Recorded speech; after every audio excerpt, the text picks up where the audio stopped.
Hi, everyone. I'm excited to say that we are doing part 2 with David Block, and we've been waiting for this for what seems like a while, just because we really want part 2. So I'm very excited to be Sounds here, David. You want to just give a little intro for maybe new people who may not have seen part 1? Yeah, my name is David Block. I live in Sweden, Gotland, and I'm a practitioner, a practical, and do the left-hand path method. So I'm not only theorize about it, but I do the work. And I was first into Lurianic Kabbalah and alchemy, but the path led me to a little bit darker path, to the left-hand path. Can you explain what Lurianic Kabbalah is? Yeah, there are different kinds of Kabbalah. You have uh, at least three traditions. Now it was quite long time ago since I studied, but I was into Lurian Kabbalah, and one Isaac Luria was very big in that method. Uh, it is group work, and it is the goal is to become one with the light or the creation or one with nature, and end reincarnation back. So you want to, the aim is to end the reincarnation circle. Because Right, because the reincarnation cycle is actually a part of the machine, Yeah, and it isn't actually for our benefit. We can yeah, make it well, into our benefit yeah, because, exactly. this, but yeah. Exactly. So if I come to a little bit different conclusion, and it was a couple of things that I just didn't agree upon, and I was, but the left-hand path sounded dark. I think all of us have gone through this, right? Where we start with more light. Yeah, So why light. why did the left-hand path seem so dark to you? Uh, During that time, I think I was born in Sweden, and we are like materialists and atheists. Uh, Over here, very few are religious. Good, that's good and bad. But with an atheistic materialist point of view, all of this is very it's like far away from you, and it's takes time to get used to that the forces exist to begin with. I was awake when I was a child, when I was very young, but then they forced me into the machine society, and I wasn't very happy about that. But then I was awakened again 20 years ago, and it was because of some conspiracy theories and stuff like that. But I understood that, well, only to talk about this stuff will not transform you. It will not save us just to have knowledge. It has to be something more. But the easiest way for me was to start with alchemy, because I started to study all religions again. And I came into the Taoist religion, and a woman said, if you want to go deeper into this, you should study alchemy. And I was like, alchemy? That I should give that a try.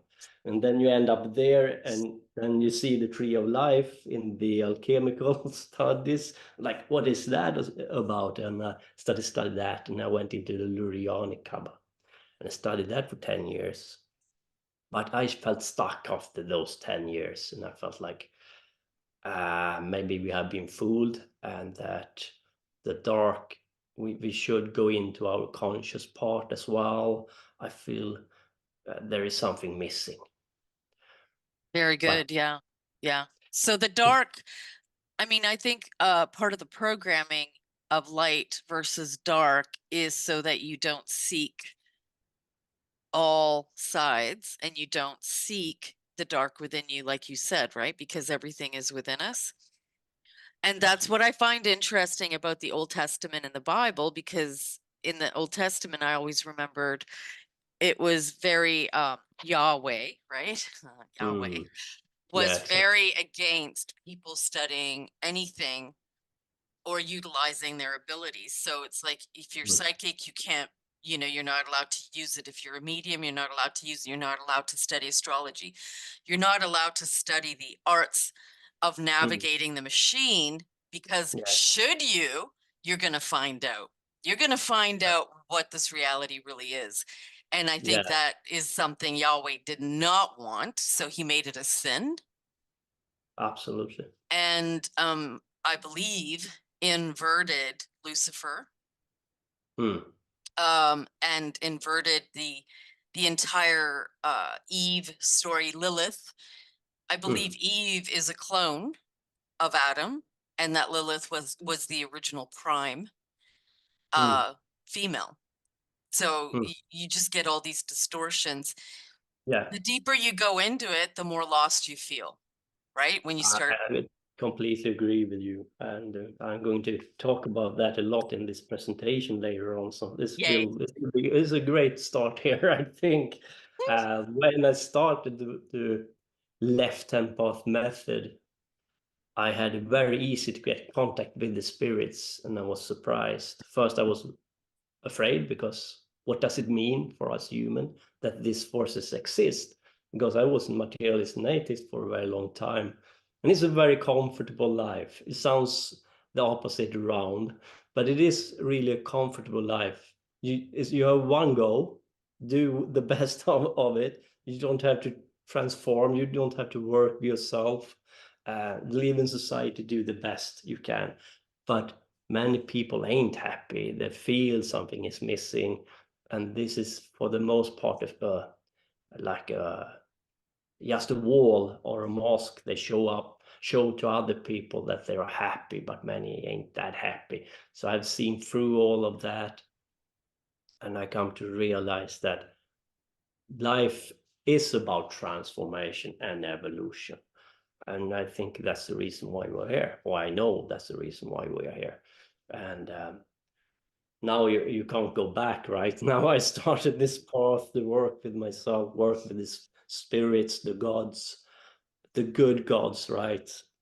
And the good gods is the dark gods, and the bad gods is the light gods. So they have like It, flipped it on its axle, of course. please talk Uh, about that. yeah, uh, I would say 5,000 years ago, you had a lot of gods come in. They are older than that, but then 5,000 years they tried to propaganda, do it as a propaganda hit piece on humanity, where you had a lot of masculine gods, sky gods taking over, and our gaze was turned from Mother Earth and the feminine to a sky pantheon of masculine gods. And there you have the ultimate masculine god, of course, Enlil, Jehovah, Yahweh, whatever you want to call him. And this have gone, this manipulation, uh, like fear is a big part of it, as you said. You shouldn't go to the darkness, to the feminine, to Mother Earth. You should look up in the sky and you should worship these planets. And the planets is in Sumeria, you only had one planet attributed to a female goddess, and that was Ishtar, of course, and Venus. All the other planets was attributed to a masculine god, even the moon. So even the sky was like attributed to the masculine energy, and you should focus on that force. And I think if we human are much more powerful in our mind than we think, we can give this we can charge these forces up like an aggregor aspect of it. If they whisper in our ears to worship these forces, we give them power. Of course, we give them our time and energy. And I think it's a huge propaganda going on there. And I as you think, said, don't go to Lilith, don't go to the dark, don't go to right, Mother. right. Demonize Lilith and make her into a demon. I mean, Yeah. meanwhile, she is the representative of prime creation, And it was Eve that was cloned out of Adam because he wanted a submissive version of himself. So Yeah. when the whole masculine universe came into effect, Mm. I believe it was to murder the female Stargate and power. It was to kill that off, subjugate it, and cut it off from its immense ability. But I Mm. think it has a balance with the masculine in origin that as soon as that happened, both were completely inverted and both lost all balance, and it was kind of downhill from there. But the Mm. fear, the terror seems to be around the woman, the female, the creator, the woman who can create, the woman Stargate, the fireblood. The terror seems to be always with the woman, and Yeah. hence make it all a patriarchal pantheon. Yeah. I agree. Mm. And we have the Christian Gnostics, and they worship Sophia, and they view this planet as a prison planet, and it was bad, and you should end the reincarnation, and your soul was pure, and you should leave this prison. The aim was like, and if that's what you have in mind, that is what you get, kind of. But I think what happened as well was that they changed the name from Lilith to Sophia. I really think Lilith is Sophia, but they didn't want to call her Lilith because it seems dark. So they just changed the name of her, and they flipped it around and convoluted the real message here. That's the reason why I'm very skeptical towards anything 5,000 years and earlier, because it seems that they have distorted the real knowledge, the real esoteric core that existed during Atlantis and beyond, I would say. So who would you say are the uh negative dark gods that they inverted that are actually the light gods, and who are the light gods, and who are the dark gods that they made into the light gods? Yeah, there's you can watch, you can see the stars and the planets, how they have done this, and it's very cleverly done. We have Kingu, who was Tiamat's champion and did war against Marduk and the Anunnaki gods. And according to the Anunnaki gods, they fought these forces because they were chaos, and they should keep chaos at bay to protect us from it. Right? So they need it under wrap. And they had to create this matrix to shut these forces out from our conscious to protect ourselves from them. And Marduk had many names. Among them is Amun-Ra, for example, in Egypt. And many seems to believe that these gods are good, and they have bought into this paradigm. And Kingu, another name of Kingu is Belial. And you have Rudolf Steiner and the Theosophical Society. And some people today, they deem Belial as this evil technology in combination with esoteric lore. So you have him like the transhumanistic esoteric magician. But that's not what it is. Kingu Belial, he's more into transformation through awakening the dormant DNA within you. Therefore, you want for you to work with yourself, with your own temple, with your body. So I don't really know where the technology come in. The technology is more attributed to the Anunnaki gods, for example. And you have Enki, Marduk, who created the Tower of Babel. Enki is also Ptah in Egypt, and is attributed as the scientist and the magician. So it seems that they have, no, this aspect is better. We push on to something else to And what like, about the female gods? yeah. As I said, I think Lilith became Sophia for various reasons, and this Ishtar is a very interesting goddess because Ishtar is like a rebellious teenager and is born into Enlil line. That means Jehovah.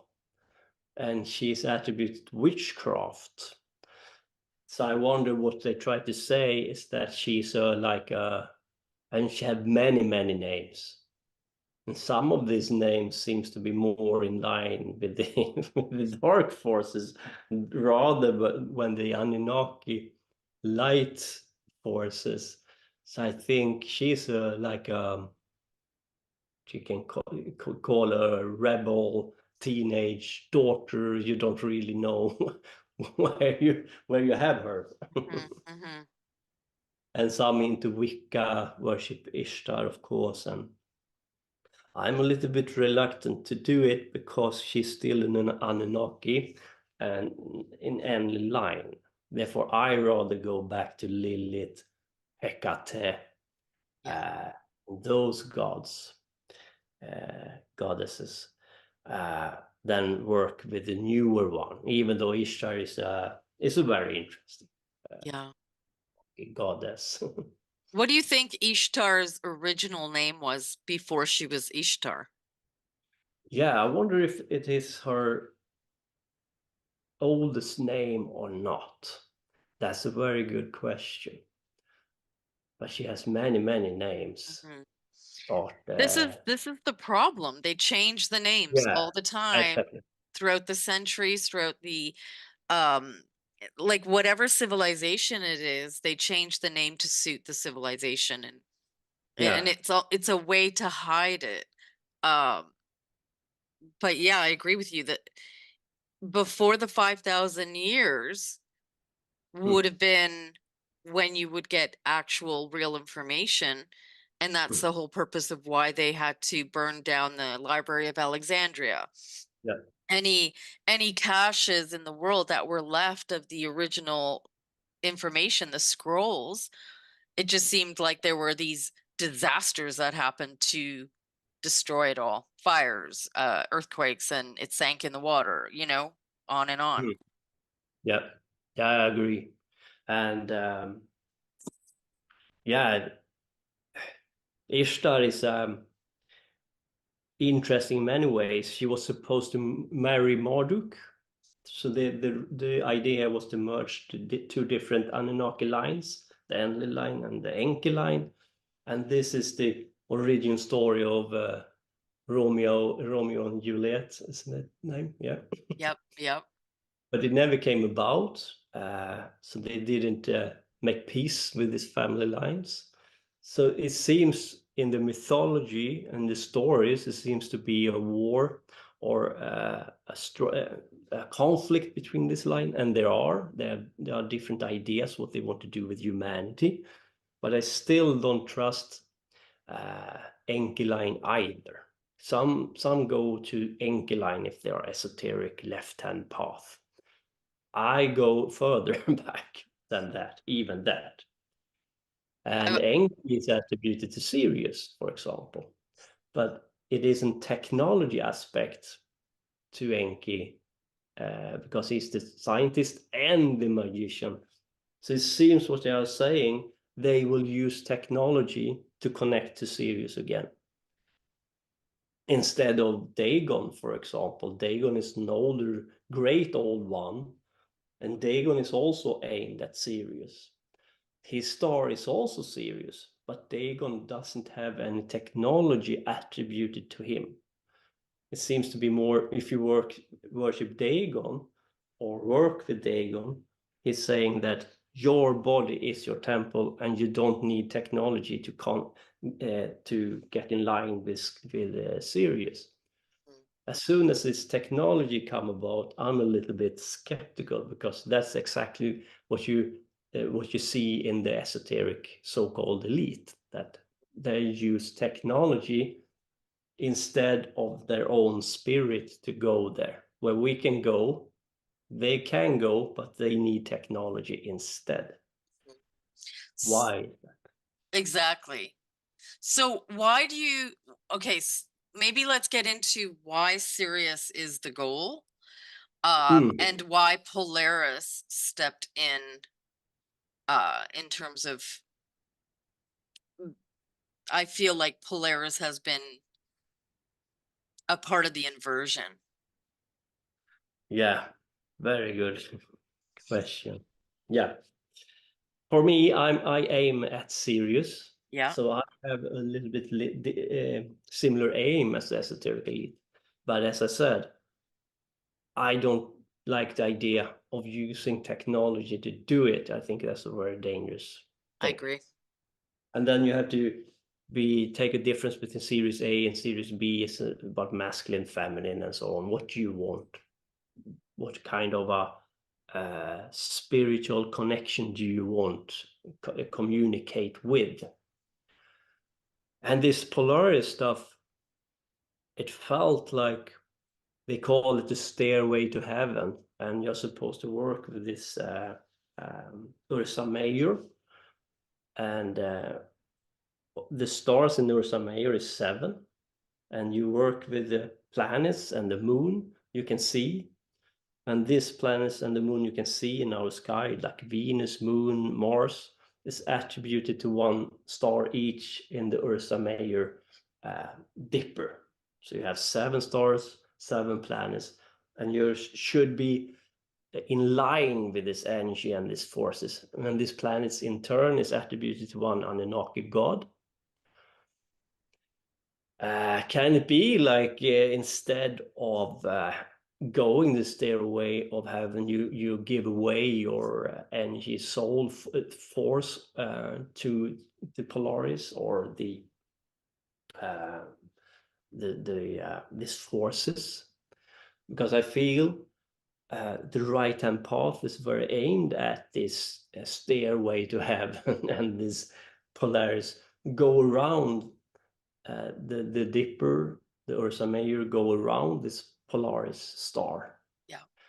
And in Sweden we call it Karlavagnen.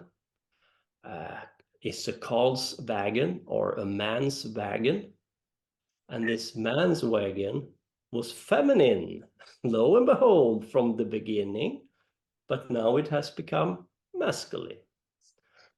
Why do they always take over this feminine that should be feminine and change it with the masculine force of control?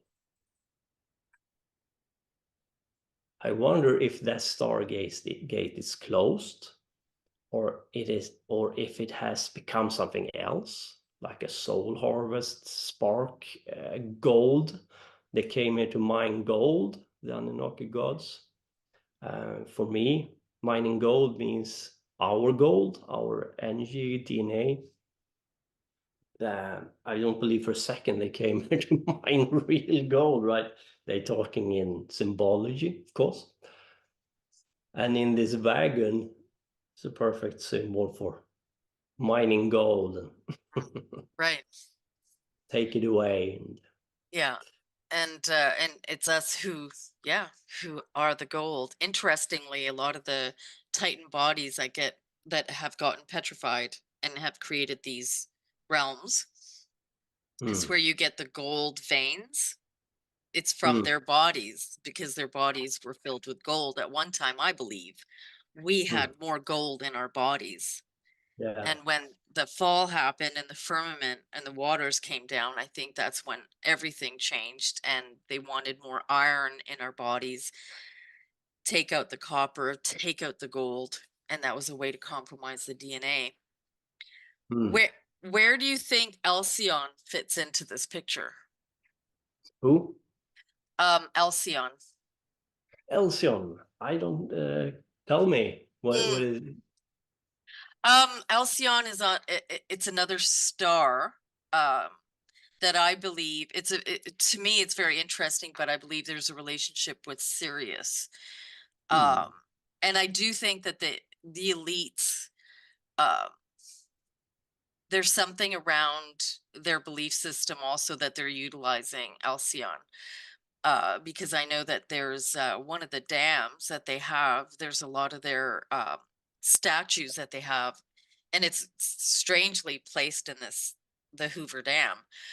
But in the center, you see Alcyon's statue, and it's Alcyon because it says Alcyon with all of these other celestials around her. So I was just curious if you came across anything regarding. Yeah, they are very interesting. A lot of this is about the fixed stars. Mhm. I don't know if it is one of the fixed stars, but it wouldn't surprise me at all. Mhm. And it's a fixed star. You have 15 fixed star. They use more than others, and I'm going to talk about some of them here in my presentation, because they are important. And of course, one of the fixed star is Sirius, Yeah. and there seems to be a connection between the stars, and it also marks the exit point from the matrix we live in. It's like if you aim at a fixed star, you aim to leave or to like expo or go over the matrix to see it from the outside, either to leave or empower yourself by expose the matrix construct by Mhm. using these fixed stars. And the magician used the fixed star to drag down certain effects on the material plane as well, enhance baneful magic, attack magic, or enhance specific effects they want to have on the Mhm. material plane. I think that they found a way to hijack the Celestials and force them, if you will, or alter them, change them so they became rogue, and now they became a part of the machine system of reality to govern, rule over the material, over us. But my question is, were these Celestials in origin actually rogue? Because I feel they were not rogue in the real universe, not in the overlay. What would you say? Yeah, it's a very good question. I know that if I read the mythology about the Anunnaki, it seems to be that some of the Anunnaki had good attention towards humanity, but they seems to fall prey to the pull of material existence. And I think because the gods seems to be very human in their uh, in their ways, in the character, in what they are doing against each other. And I wonder if the material pull, the ego start to work, they are worshipped, they can take physical form on the material plane, and they succumb to the ego, and they start to be corrupted. I'm not sure that Enkeline was that corrupt before, and maybe there are still like Mordekites that have a good attention. It feels like a split. So it wouldn't surprise me if the forces you are talking about the Celestials as well. For example, you read about this Sophia mythology, she's fallen and so on. And it wouldn't surprise me if uh, you can become corrupt through exposing yourself to material life. Now, it's a good question if these forces are older and wiser than the Anunnaki. I don't know. But the Anunnaki have been around for many, many millions of years. It's not like a new force here. Do you know any information about because the name Anunnaki means from those who came from heaven, Yeah. something like that, those who fell or who come from heaven. But that doesn't really say who they are. That doesn't really say where they No, came from. Is there exactly. any information about that? Yeah, they are described as having some reptilian future to them. And of course, this is very interesting. What I think they are for the most part spiritual, but spirits that can take physical forms. But when they take physical form, they seems to be having reptilian future to them. They doesn't seems to be hugely different from humans because they seems to be able to blend in with us. According to the scripture, they have been among us. In one scripture, it said they came to Babylon and captured Marduk. Did they mean that they captured the god Marduk, or do they mean they captured the statue? Hmm. Did they capture Marduk in physical form? I don't know how long ago this was, but they seems to blend in quite well with the human race. So I think they look a lot like us, but with some reptilian future to them when they manage to take physical form. Yeah. And you have, for example, Marduk. He's a half god and half human. Therefore, he has an easier. It is easier for him to take physical form because he have a lot of human DNA in him as well. And I think there is an agenda from Enki's side here to have a half god, because Enki took a woman as a human woman as a wife.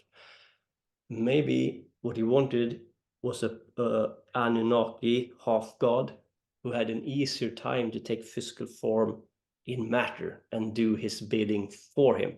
But when he did that, I think Marduk became corrupt by power because now he was a half human, half god, and felt the pull of materials, matter, like everything we are like tempted by, he was tempted as well. I Do you, don't know if Enki ever had good attention for humanity. Mhm. We can have a discussion about it. Some like don't like the Anunnaki god at all. I think they are our archons and the one who harvest us. And yeah, doesn't look good, I think. How Sorry. long do you think that they have been here? How many millions of years do you think we're talking about? Yeah, many millions of years. Mhm. Hard to tell. But what I think happened is that the laws of nature shift over time. Therefore, they have an easier time to have physical form here during certain times.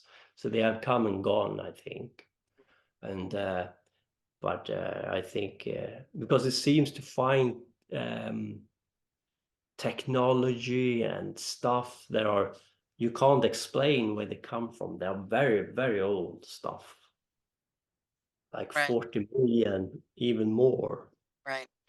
So I think we talk about a very long period of time they have been here. Mm. Do you think all the gods have been reincarnated into human? Or a Uh, human version, or what looks like a human version? yeah, according to the text, they have. Mhm. Even Anu have walked here among us during a time where the human race as we know it today wasn't around, kind of, I think. Mm. So we're talking about long time ago. But even Anu, according to this text, it says he walked among us. But then you had Enki and Enlil, and Enki and Enlil is his firstborn sons. And they seems to have physical form here on this material plane, not that long ago. And Marduk and their children, they walked among us according to the myth and the texts 4,000 years ago, and even 3,000 years ago. It wasn't that long. According to this text, they walked among us. And that's a very, yeah. Right. And it might be true. If they almost look like us, they can walk among us and not be detected that easy. They have some reptilian feature to them, it says in the texts, but still not that different, I would say. Right. Where would you say that they have an origin point in Orion?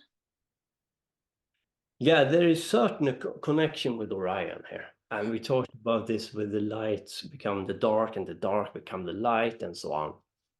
And I think this is the war against the ancient gods, the great old ones. Because if you notice, for example, Sirius was Dagon's star from the beginning and suddenly became Enki's star, taking over that star, that fixed star, very important star. What are they trying to tell us? You have our sun, you have Shamash, was an Anunnaki god, Enlil line. Even the sun, right? Our sun is very important, but it was also attributed to Anunnaki god Enlil line, Shamash. And then it became Mithra in Persia. It become, but that's the star, right? But who is Mithra then? Is Mithra another name for Shamash, or who is Mithra? Is Mithra a good god, an ancient god? Some believe Mithra is Lucifer, Prometheus. I don't agree with that, but some believe that.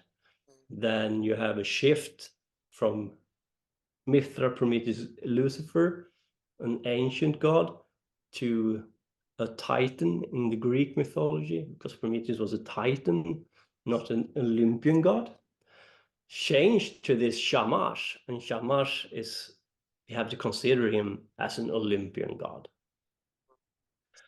So you have the Olympians, is the same as the Anunnaki, and they were taking over from the Titans in Greek mythology. And then they have a, yeah, sorry.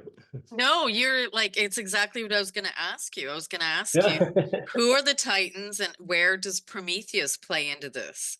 Yeah. Right. So you went right into it because that was in my questions. Yeah, this is very interesting story. And you can actually make sense of it if you understand what happened here. In the Greek mythology, you have Kronos, and Kronos was a Titan, and he swallowed his own children. And when he was supposed to swallow Zeus, Zeus fought back and defeated and overcame Kronos. And Zeus became the gods, Olympian gods, or the god of the gods.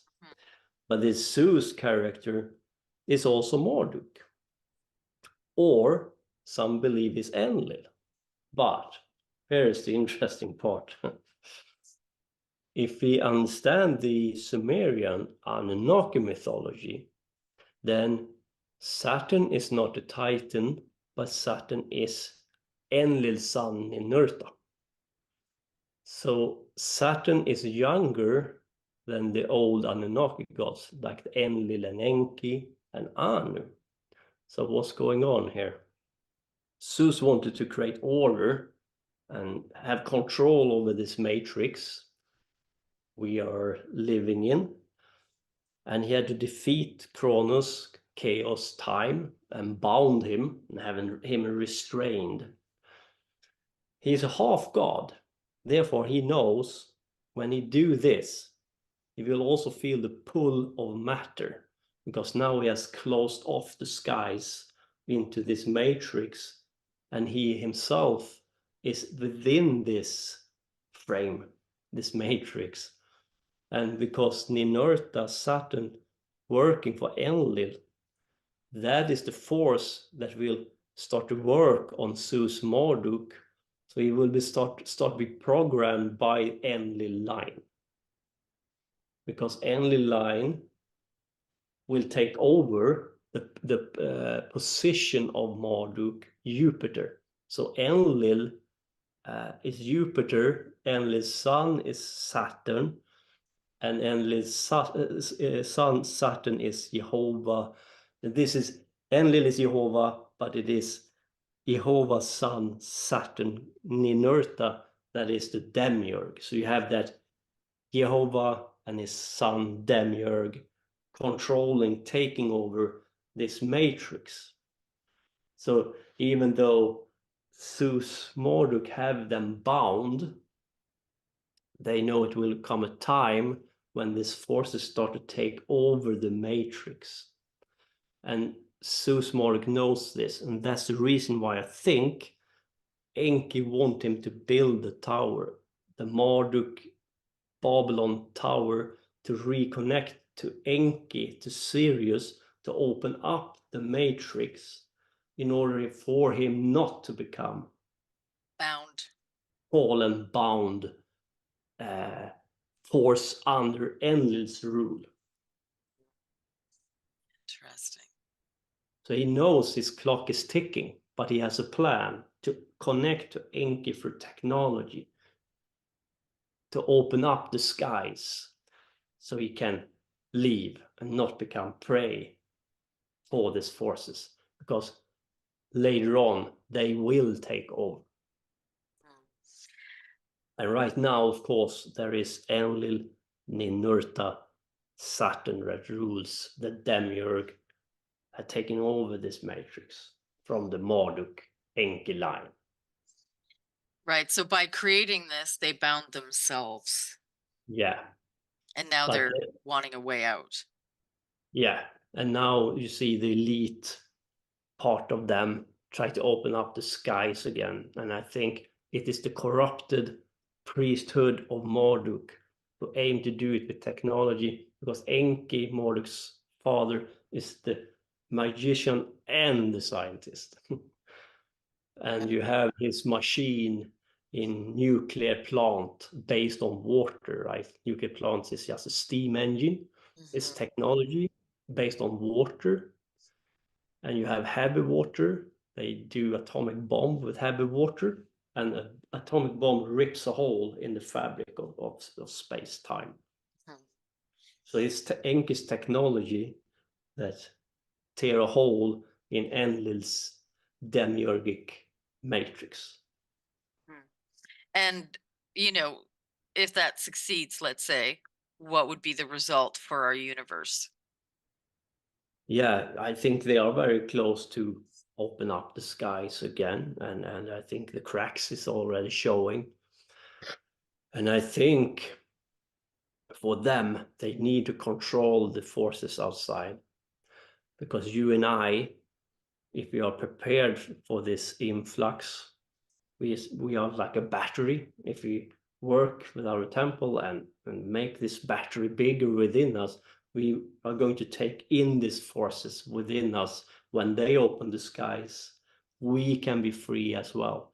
Yeah. Therefore, they want to connect us to their machine through vaccine, 5G, make us to androids, where we lose the spark, where we lose the battery. We cannot charge it when the forces come in, because they open the skies. So it's a matter of time now. It's a war of time, really. We are in an apocalyptic end time scenario, not the like everything will go to smithereens, but a shift. Either we evolve or we devolve. That's the only choices we will have. Well, what if both things happen with the splitting of the cells, and you have a dimensional split that occurs where they will have what they want with these biobots in this cell, but we will be able to transfer out out of this whole system. Yeah, and this is the thing. A lot of right hand path They want to leave, of course. Mm. I don't want to leave. When this transition, when the new matrix come about, it will be a huge shift. I think we need our memory intact. We need our power. We need the aim to go, that we want to go there. If the aim, if the mind is focused to leave, then that's what you're going to do, because the Lilith opened the skies again, and now they want you gone.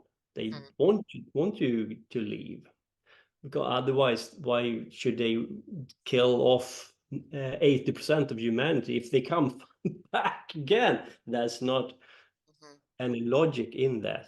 But if they open up the skies, get rid of 80% of humanity, and the ones who are left connected to an android high mind, then now they can open the skies, and we will not be able to take advantage of the forces or energy that will pour into our matrix down here. So who are the ancient old gods that are deemed as like the negative evil gods? Who are they, and are they going to help? What's their plan? In the Greek mythology, they were called the Titans, and I call them the Watchers, some of them. It's a mess. Here it is a very mess. The fallen angels is more like the Anunnaki. Now the Watchers came down here. So in a sense they were fallen, because when they saw the flood came, and it is only Jehovah who created this flood, right? He wants to drown us. Too much noise, too much humans, too much technology, too much humans who have the ability to soul travel and mess around there where they shouldn't be, like in the astral, the mental. No, we don't want you here. And a little pissed off. Now let's drown this humanity in water. But water is, of course, not only water. Water is memory, it is language, it is nations, it is science. So when they drowned humanity, it shattered our DNA, took away our memory, took away the language we had before the previous matrix that was more based on form, sound, light. It wasn't easy to manipulate others. It was more straight to the point. Today we can use language to manipulate, lie, cheat, and do whatever, twist everything around. But all that went missing. Our memory was wiped clean. For example, what happened between 10,000 BC and 5,000 BC is like no one knows. It's like a clean, it's like gone. We can find some ruins, but if we agree that you had this Atlantean period, then surely we should see some cool buildings, high advanced societies. But there is nothing. Everything seems to be 12,500 BC. No, sorry, 10,000 BC or older. So it's like we started all over, and humanity devolved. And Noah was a boatman, and Noah tried to take the memory of the previous matrix over to the new one in order for us to have the memory intact. But Noah failed. He took land. He failed with the mission. And because he failed, we had to start all over again. And when the boatman comes, the tower comes. And the tower is, of course, this elite technology. They try to do the same thing, but they use technology instead. So if you have an elite using the technology to bridge this matrix shift, and we failed, they will control us, because we will not have any memory, we will not have any power, the DNA is shut down. Now it's very easy to control us and start all over. And what they want us to do from here on is to recreate their structure, their infrastructure again. And we have done that now. And now they don't need us anymore. And they want to open the skies. And they know that if we are if we are ready for it, prepared for it, they can't control us anymore. Right. We have to work, of course. Nothing is given for free. But if enough of us work, prepare for the time that comes, and if we become a boatman, either a boatman himself or at least be on board, then we will overcome them. Then the game is over. Mm-hmm. And so the old gods before them, Yeah, the you ones have that the yeah, ones that they call the evil, right? That and they yeah, bound the Titans. yeah. They bound um they bound Prometheus. Yeah, exactly. For example, Prometheus was a Titan, and Zeus bound him on the Caucasus mountain, chained him. And of course, Prometheus is Lucifer. So what's the point here? The point is that Zeus wanted to know what Prometheus knew. And Prometheus knew that Noah would fail. But Prometheus wanted to have a spark on board. And he gave the spark to Elio. Elio is Nama. Nama is Lilith's sister. And this spark is a DNA program that can unlock the 22 strands of DNA that is missing. It's like almost like a software, right? Mm-hmm. Bird, that's a spark. Because he saw that if Enlil get his way, and if Noah fail, then we might never be able to rise up again. But with this spark and the idea that they had to upgrade the human body after this matrix shift because we were fractured. So here comes the idea with the Nephilim, and the Nephilim intermarried or took female wives, human wives, and they did a hybrid between the Nephilim and the Homo sapiens race in order for them to be able to hold this spark within them and to be able to ignite it further on in order for not to become slaves under Enlil for like ever. So then are you saying the Nephilim were actually good? Yeah. And that she was the one that, well, what happened to her? And talk about the Nephilim actually being good and they inverted them into evil. Yeah. The thing from the beginning, the Nephilim was not corrupted. I think some became like corrupted later on, but we are the Nephilim, right? So if you say Nephilim are evil, you are cursing our race because we are mixed with them. We are the carrier of the spark, and that is because they had to do it like that in order for us not to become slave under Enlil forever. We needed to be able to rise up from this, to wake up, to take back the 22 dormant DNA shut down in us. So Elio Nama is a Nephilim and existed before the flood. Therefore, she's very old. At least 10,000, I would say. And Lilith is older than that. Lilith is ancient. And then you have the Titans like Prometheus. You have Atlas was a Titan. You have Poseidon is a Titan. And here is a little bit strange thing going on because Poseidon is also Enki, and Enki is Ptah. So what's going on there? Is Enki on our side or what's going on? Mm-hmm. But What I is think, going on? Yeah, but I think in the Greek mythology, they don't have this. They have the Titans and then they have the Olympians. But in the Anunnaki, you have the old Anunnaki gods, Enlil, Enki, and the Anu, and the younger pantheon. When they do the transition to the Olympian gods, some of this ancient or the old Anunnaki gods become some of the Titans and some not. Mhm. Interesting. So this Elionum, very interesting. So that's Lilith's sister.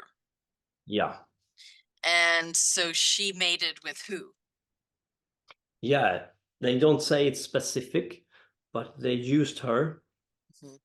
to to create this hybrid race between between the Nephilim and the human race, Mhm. or at least she carried the spark to to give to the new race, Mhm. the hybrid race between the Nephilim and the Homo sapiens. Mhm. And we are that race now, so you don't curse the Nephilim. Can they have become corrupted, some of them? Yes, they can. As I said, Mhm. the Anunnaki could, and maybe they could. But What? from the beginning, the Nephilim came and they were supposed to be the good rulers and teach Mhm.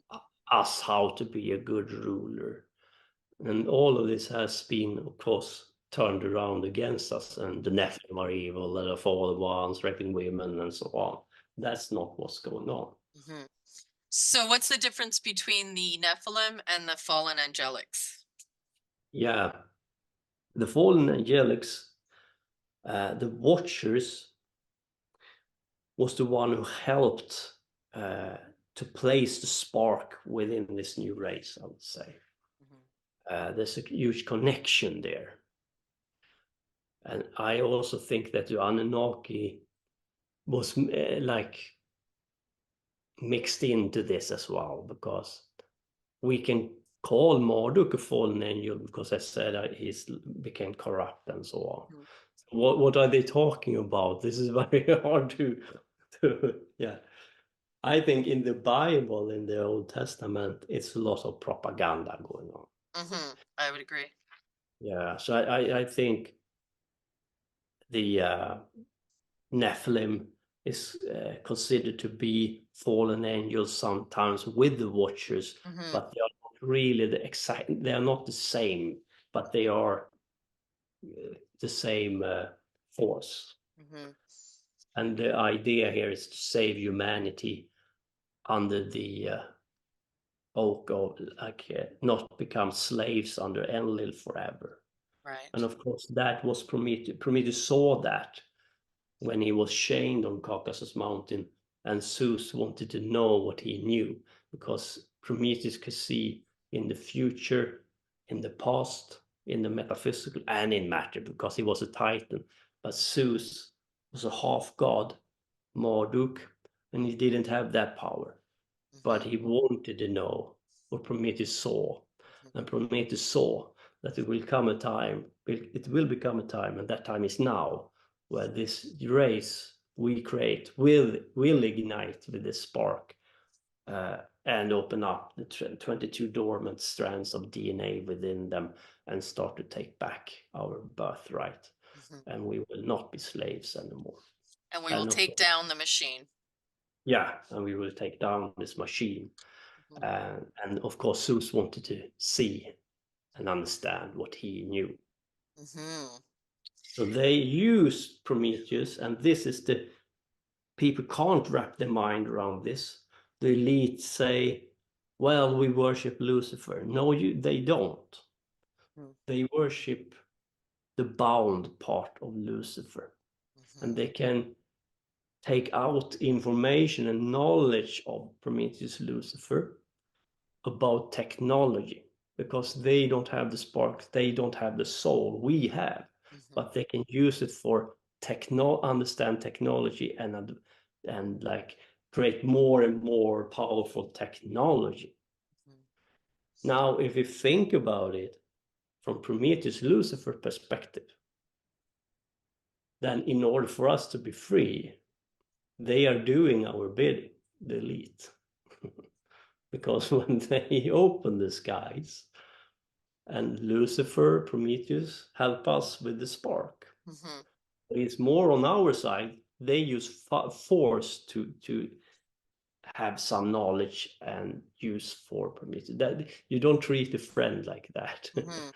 Right, because they're using a counterfeit system Yeah, to try and access what we can access naturally because of what we are.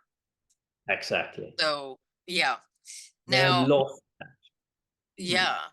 So Lucifer, although Lucifer, Prometheus will allow them to have the technology because that's the only way that they can think that they're getting it through that counterfeit system. In Yeah. actuality, yes, it's working for us because it's through that technology that the gates will open. Yeah. So that's very interesting. Where do you And think? Zeus wanted to understand that, but Mhm. he, Right. Where do you think the relationship is between the Atlanteans and the Anunnaki? Are yeah, are they one and the same? Did the Anunnaki create Atlantis? Did they build it? Is this one and the same? that's a very good question. I think not the Atlantis was a long period of time, right? Mm-hmm. It wasn't to the in the end of the period it became two priest class. One was aimed at technology and the other was aimed at spiritual, that your body is your temple. Mm-hmm. You don't Lemuria? need them. Yeah, Lemuria was there as well, but I think Atlantis, the real heart of Atlantis is Antarctis.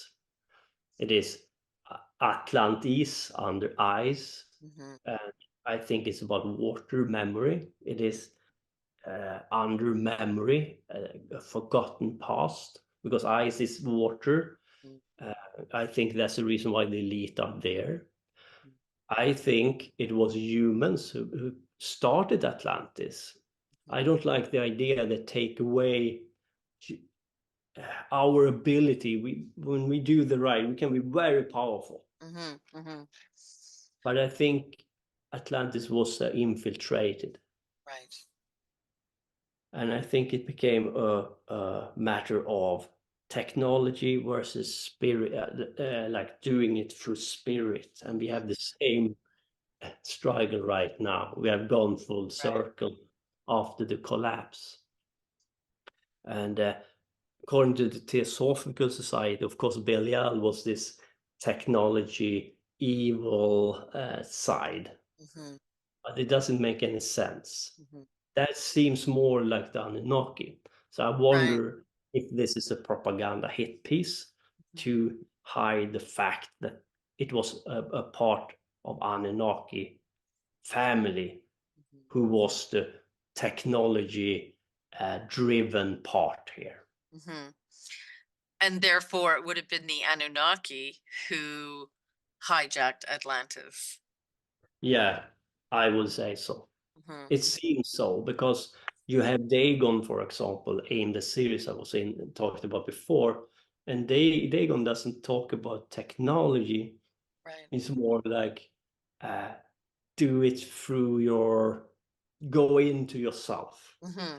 Then you have Enki, and he's also attributed to Sirius, but he's the scientist and the magician. So it sounds much more like Anunnaki when we talk about the technology side in Atlantis period, the end of it, that came out as the winner from this ordeal, Mm-hmm.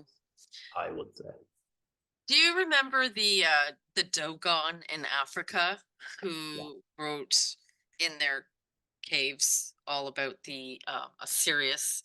Basically wrote it all. It's super ancient, way before we had any astronomers who could even know this.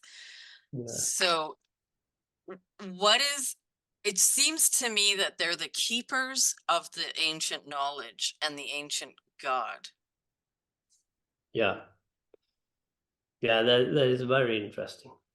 And they worship the ancient one, the Dagon, and they should, if they haven't been, manipulated, corrupted, if they still have the original teaching, Mhm. they sure have a very interesting part of history. Mhm. And it would be very interesting to know what they know. Mhm. Yeah. Yeah, because they haven't been wiped out. So somehow they're Exactly. preserved. Yeah. True. Yes. Mhm.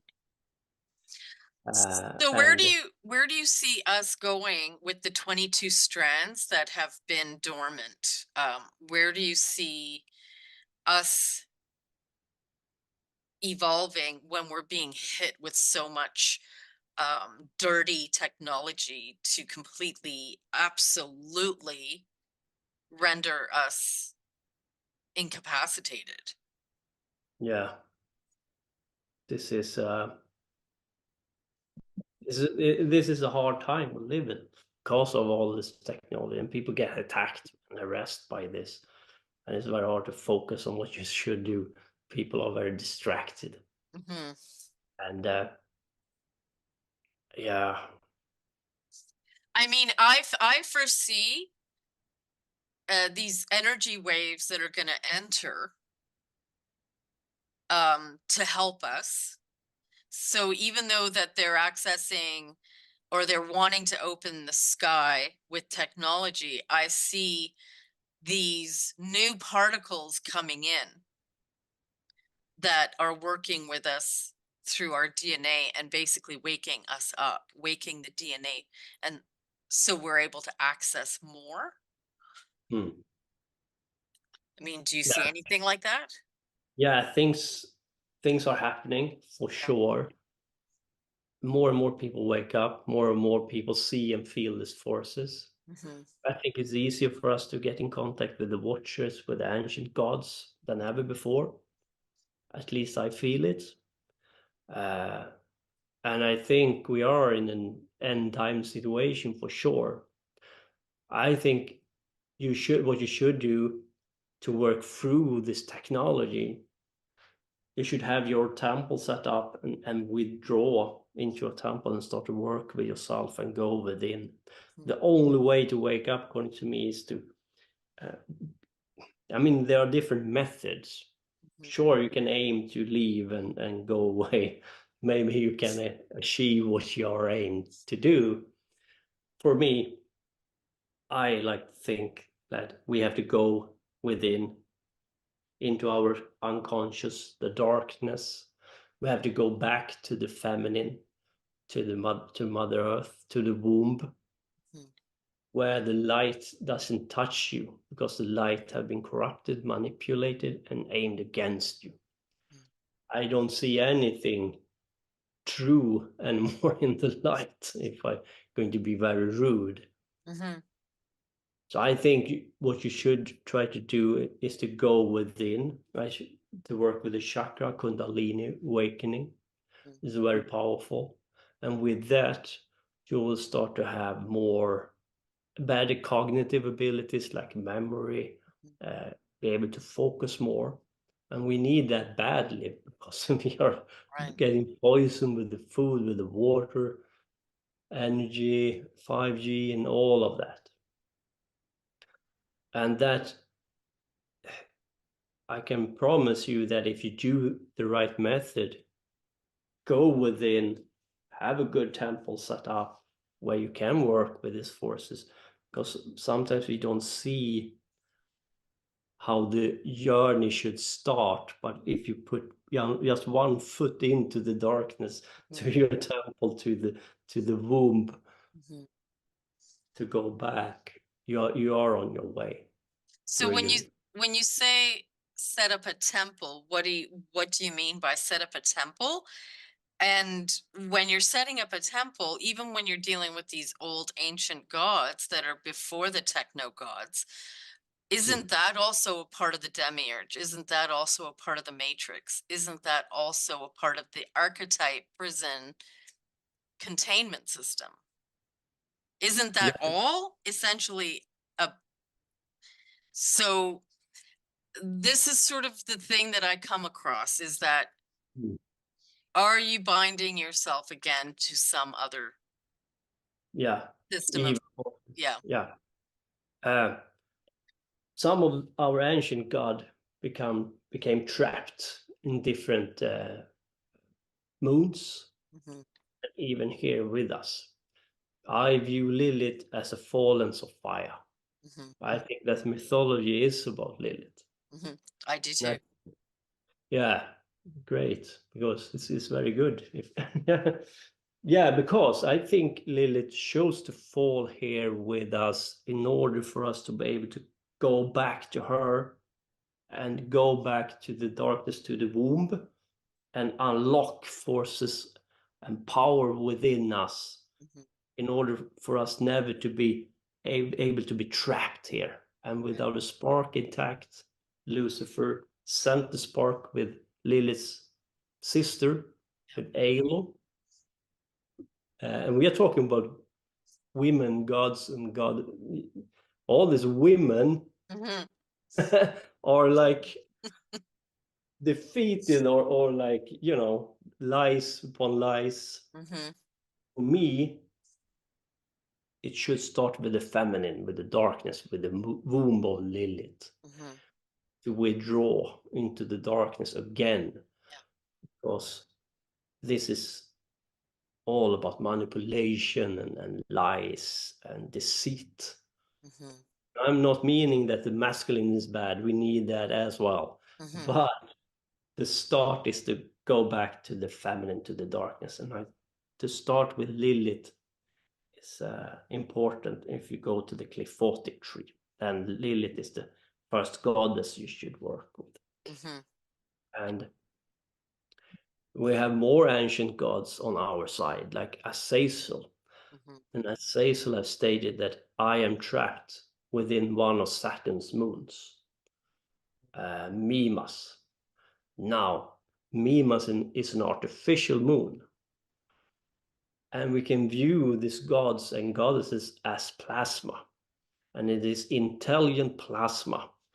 And this is like uh, when the thunderstorm charge up the clouds, that's right. plasma. But this is old, ancient plasma, intelligent life forms. But if you have an artificial moon like Mimas, you Mhm, can higher up the gravity in Mimas to draw this plasma towards it, and then it won't be able to leave because the gravity is too powerful. And if you mhm. remember in the Greek mythology, where Saturn Kronos ate his own children, was it plasma he was chewing up, like draw that plasma Mhm. towards him to yeah, You know, charge. right. So I'm going to show something. I often take pictures of the stars and the planets. I do that often. So we're talking about plasma, right? And a lot of the time, because I think what we've been programmed to believe the celestials are, the stars are, it's just a lot of the interface for this limited reality. But I think it's more about what you're talking. So, hang on a sec. I'm just going to take the backdrop off so you can see this is what I'm talking about, Yeah, exactly. right? And so that's why isn't it focusing? It's not focusing. Beautiful. So when I take these pictures, I don't know why my phone is able to go so close into it, but essentially these celestials are alive. Like Yeah, I can't tell you how many times I have faces yeah, in yeah, these, you know? absolutely. Yeah, I agree. And then some people believe it's UFOs, but it's flickering, it's moving around. Yeah. That's like angels, celestials, gods. Mm-hmm. The sun is plasma, it's not a fireball in the sky, and therefore people are worshipping our sun as sun worshipping because it's plasma, Mm-hmm. it's an intelligent life form Right. in a I way. love it. That's beautiful. Now, do you think Lilith, well, two things. I believe Lilith manifested in human form throughout all of this time that she's come in and out. I don't know what you have to say about that, but I truly believe that it's not just kept, she's not just kept in some like dimensional No. plasmic state. No, I Um, see it. and what do you think that the characteristics, the physical, some of the physical and metaphysical characteristics of the Nephilim are in us? Because you often hear archaeological discoveries where they have discovered these, what they call Nephilim, and they have 6 toes, 6 Yeah. fingers, double rows of teeth. You know, are they actually the Nephilim that they're discovering, or is this something different? Are, you know, if we are Nephilim, what characteristics and traits do we have being Nephilim versus the Watchers? I know this is all a lot of questions, so maybe you can talk about Lilith manifesting, reincarnating, if you will, and then the other stuff. Yeah. The Nephilim, they said they were great in stature and size, but that's not necessarily true. Some of they were, but they were mighty men of renown. They were more mighty in psychic power. They were big in intuitivity, the spiritual science, the esoteric science, the method.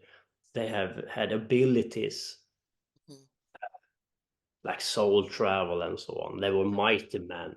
mhm, And you can see that in us, especially during this time around. And of course, because we have internet, now we can connect. So now we meet each other who have these abilities. But you can see these abilities in us. mhm, And in the lot of like art from Sumeria, you have this big bearded man holding a lion and so mhm. on. Right. Right? So you think he's a huge man, but that's not what they tell you. What's going on here? He is mighty in mind, therefore he can overcome the lion's strength because he's mightier than the lion's strength mentally. Mhm, Therefore, he can hold the lion because he's mentally very powerful, even more powerful than the lion is in strength. And the lion has teeth and claws. mhm. Still, he can hold him like a pussycat. He's like Right. mentally a mental giant. Mhm, And now we can understand what the book of Daniel is all about, because Daniel's thrown out into a pit with lions and he could mentally overcome the lions because he was an esoteric master mhm. who could manipulate them and they didn't tear him apart. Right.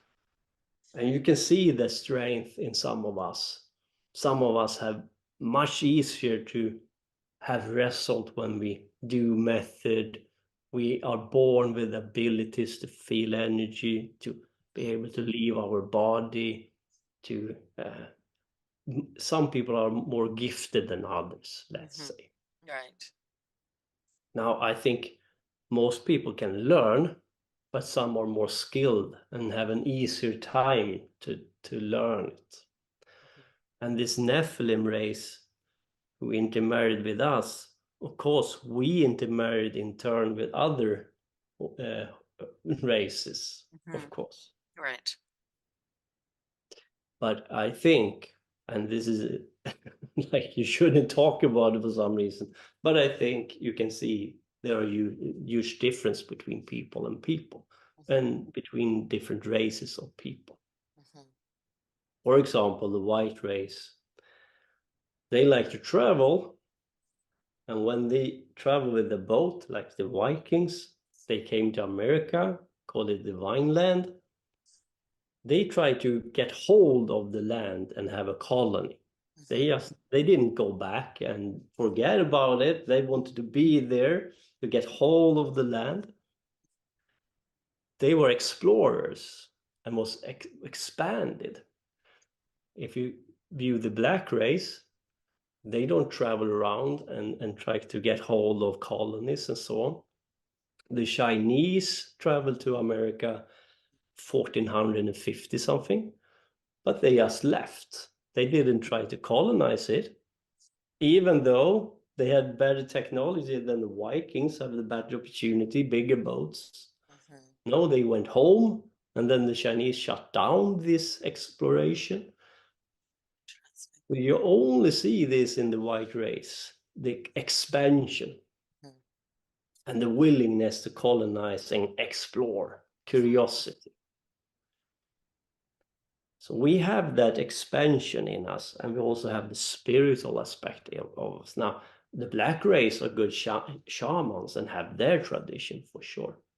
What we have lost as the white race, I think, is the connection with nature. And there we have to take it back. I agree. There is a huge disadvantage in our race there. But it haven't always been like that. The Vikings was shamans into nature, boats, water, dragons, esoteric people. And here in Sweden, we were the last of the Nordic countries that was defeated by the Vatican, because we were the most spiritual, shamanistic Vikings. The Danish was the more warrior-like, and then you have the Norwegian, they were in between there. But finally, of course, because Vatican is, of course, this demiurgic, like company banking system, it was a matter of time, right?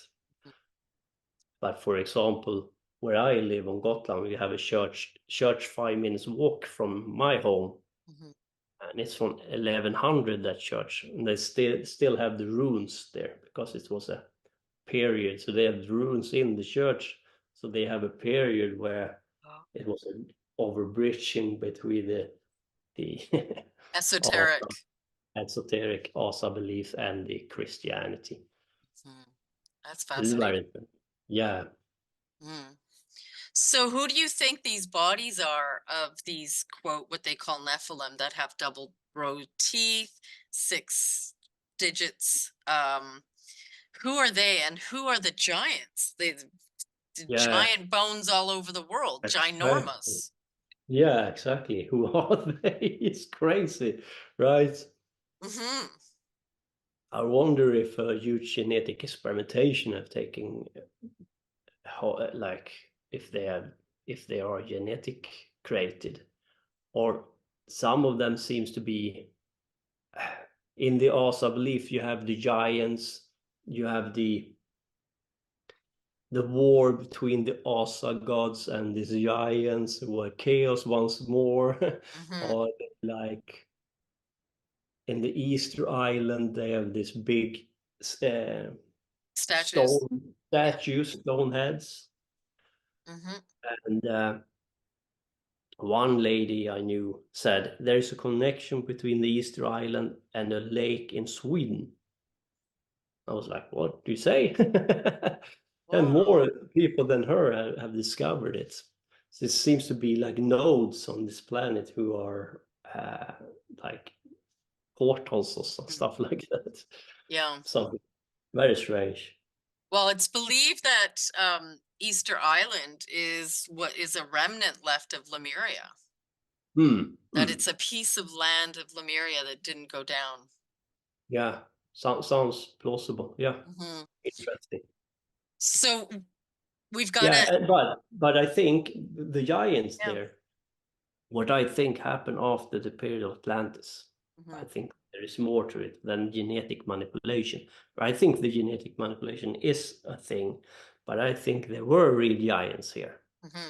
Yes. If we have a big, huge flood and civilization destroyed, and you have humanity devolving because loss of memory, loss of language, and so on. I think there was a huge war between different humanoid races. I absolutely don't believe in this scientific that we were the only one. I think there were small people, giant. It was us. It was the Nephilim. There was a huge war going on, and the war was for food and of survival. Right. And I also think that we came out as winner from that war for various reasons. The giants need a lot of food, and I think because of the catastrophic apocalyptic event, it was hard to get food, and they start to eat us or cannibalize. Then we saw them as our enemy, Right. and I think we were perfect size. We didn't need that much food. If you were smaller than us, you could be easily defeated. I think it was part of our planet who became flooded, and that you should be at least quite tall, not to like to be able to walk through snow, water, and the terrain. And I think the small people get lost, and they had a disadvantage. I think we was the perfect size, mental strength, and to survive. The linear timeline to me is just ridiculous. I'll just say Yeah. that. So when I think of the Neanderthal and the Cro-Magnon and the Denisovan and those species, where do they fit in to this all? Exactly. There's so many things here. First off, if a modern human, would be born and raised in the woods with no connection to society, that human wouldn't be able to speak. It would be very primitive. So even in our race, you can have very primitive, like animal-like humans, and all the way to people like living in big cities, doing art, working with esoteric and transform. So you have a huge difference within our race. I think, and even today we have people living in jungles we haven't met. Right. I think we lived along at the same time with a lot of these races, but it doesn't mean that we evolved from them or they like. It's much more complicated. Right. And I think they try to take out the humanoid races that don't fit their narrative. For example, the elongated skulls, where do they fit into this? Right. Exactly. It's like gone. They try to explain there, well, they've deformed their head because they want to see strange, all the nonsense they try to pull in front of our eyes. They really don't want us to understand our real history. Yeah. And a lot of things was going on after like 10,000 BC. Yeah. And during this 10,000 BC, 5,000 BC, it's like a huge gap of time. The memory is gone. We don't know what happened. And I think a lot of struggle of survival of the fittest was going on because our environment had become very hostile. And I think we had the perfect height, perfect mental capacity, but it was a struggle because we had devolved after the flood, memory loss, and all of that. We had to pick us up. And then the war for resources, food, and so on, during a period that we were devolving, became a very big threat against the human race, and it was a huge struggle. And I think it was a period of chaos and Well, and I think in that period there was experimentation being done. And I think it was after a huge catastrophe that wiped out everything, because you see civilizations, great civilizations belonging to, you know, when you're talking about citadel cities, beautiful structures, like gone, melted, everything. So then you've got like Neanderthal, you've got, which to me, after a huge catastrophe, that would be almost an extinction level event, right? Like Yeah. a pole reversal, like a full pole reversal, magnetic reversal. At these points, at these junctures, you see all these species coming up that didn't exist before. So to me, I'm looking at experimentation here. I'm looking at somebody's creating these things and killing them off again and again and again. And you've got a wipeout of a previous civilization, unknown, like forgotten completely, but remnants left. The bottom of the ocean is littered with this, which Google Earth has, Yeah, you know, exactly. completely blotted out, because you used to be able to see more of this years ago. Yeah. So I see so much tampering here, so much genetic augmentation and experimentation with these new species, and wiping out the old ones. Yeah. To me, this past 12,500 years is like the last, like you say, devolved version, Yeah. which thankfully we had that strand that was kept in us. Yeah. And my question is, with all of this, so why was it Lilith's sister and not Lilith? Yeah. Why did the strand come from Lilith's sister? Yeah. The strand was there in us, but it was shut down. But in order for us to have access to it again, they need to give us the spark to like Wake it up. to wake it up. Okay. And it was Alo, and Alo is a mask of or Nama, it's the same goddess. I think Lilith have fallen, like ended up in a kind of a matrix within the matrix kind of a thing. We can still access her because people doesn't understand for start that our material realm is like there are realms within realms within realms Right. in matter. You don't have to aim for the stars. This place right here is an amazing place, but we don't have access to it because they have convinced us that we can't have access to it, but that's a lie. And many of these races, they're pointing out to the sky, they come from there, they come from here, and underneath us. Exactly. And you should be very, very careful when you look too much up to the stars, because that's how they get you, because they don't want you to Right. understand that a lot of this that happened today is here with us here. Right. And I agree with you, because the tower during the collapse of Atlantis was successful. Therefore, you had an elite who still have the knowledge intact from previous matrix. What they don't have was that the technology was fractured and destroyed.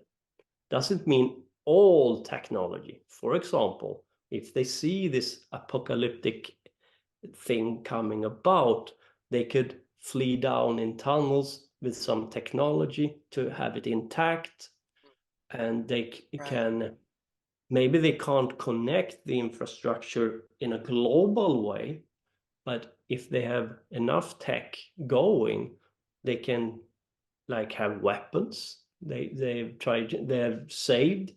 They can have maybe some genetic manipulation technology and MK Ultra technology, and this is a little bit scary. Now I just speculate a little bit here. So allow me to speculate. If this elite want to control humanity after this war, And if the Nazis and this modern MK Ultra, and if this elite is mimicking, have gone like full circle, can a lot of these gods be an MK Ultra program aimed at us through the esoteric elite in order for them to keep us down and in control? Like, is this put in us? How old are these gods? I don't trust any new gods. As I said, that's the Right. reason why I go back. Is this just an MK Ultra program? I wonder. I agree with you 100%.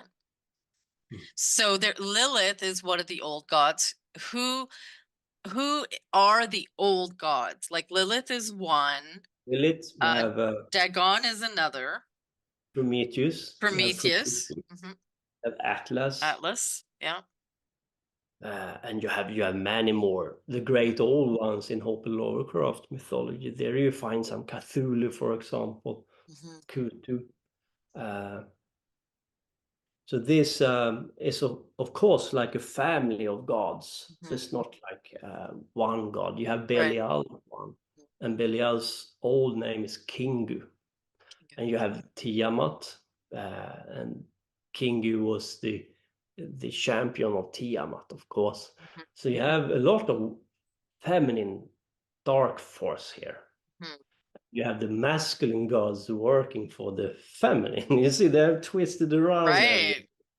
Everything is turned upside down.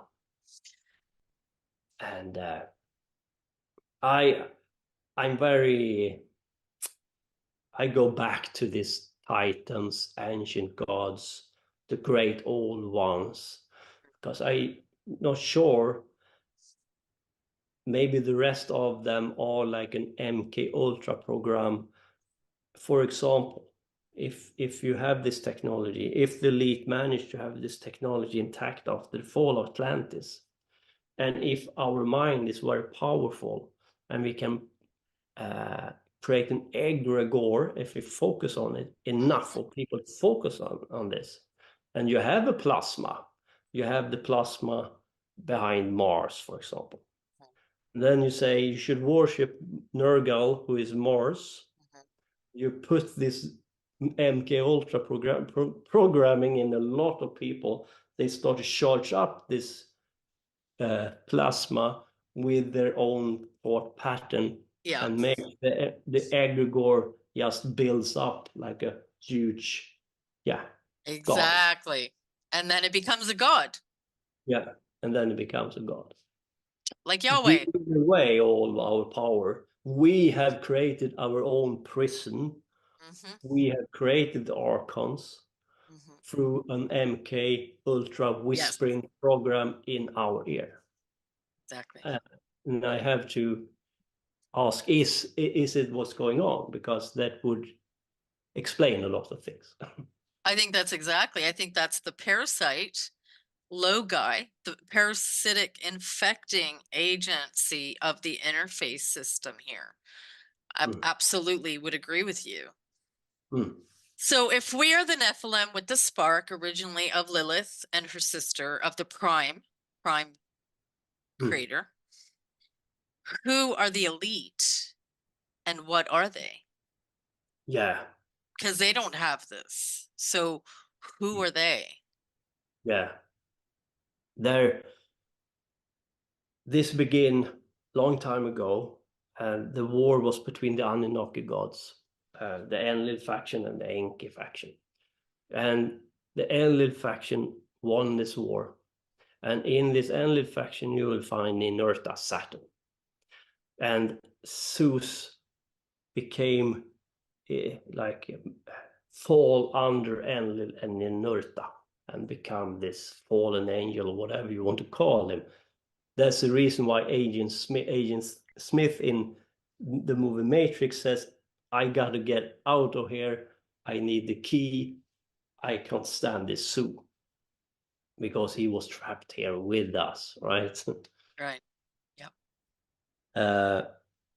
And the elite came from Babylon, Sumeria, worshipping Ninurta and Enlil. So you have a priest class, an esoteric priest class, dedicated to different gods in the Anunnaki pantheon. But this priest class was very successful to infiltrate the Mardukites in Babylon. They destroyed the temple, the Tower of Babel, aimed at open up the matrix in order for Marduk not to fall prey to these forces and open up to his father Enki, Sirius. And we can see this in Freemasonry. They have the Sirius and they have the temple, and they are the modern Mardukites in its core. Right? Now, Marduk priest class became infiltrated by Ninurta, Saturn, and Enlil. And later on, you had an elite that started to worship Saturn. And you have this black cube, because the black cube is a symbol of Saturn. They worship the demiurge. Now, they say that the demiurge is the god over matter.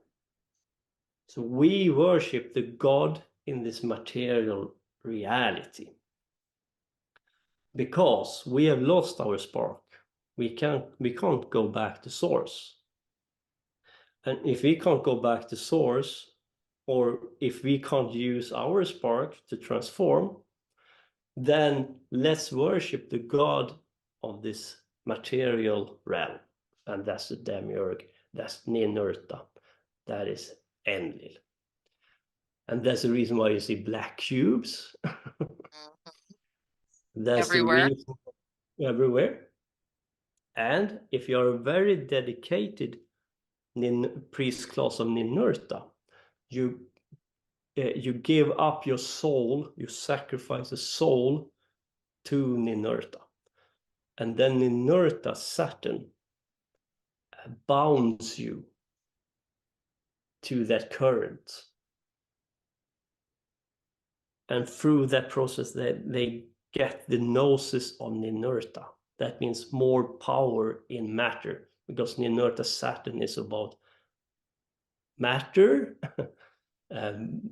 time, schedules, hierarchy, restraint, to hold back. You have the Kaaba in Mecca, where they run around this cube. They like to dress the women in black, to have total control over them. That's the ultimate form of this derailed, out of control archontic force, I would say. So would you say that's Satan? In a way, yes. If you have the tarot deck, you have, for example, the card number 15 is the devil, and that card is also attributed to Saturn and matter. So there is a connection there. Right. I used to say they worship the demiurge, the god of matter, because they can't transcend. They have lost the spark. This is the only game they can play. So why not become God in matter and control everything? And what god would they worship if they want control over everything here? Ninurta Saturn, of course. Right. Makes sense.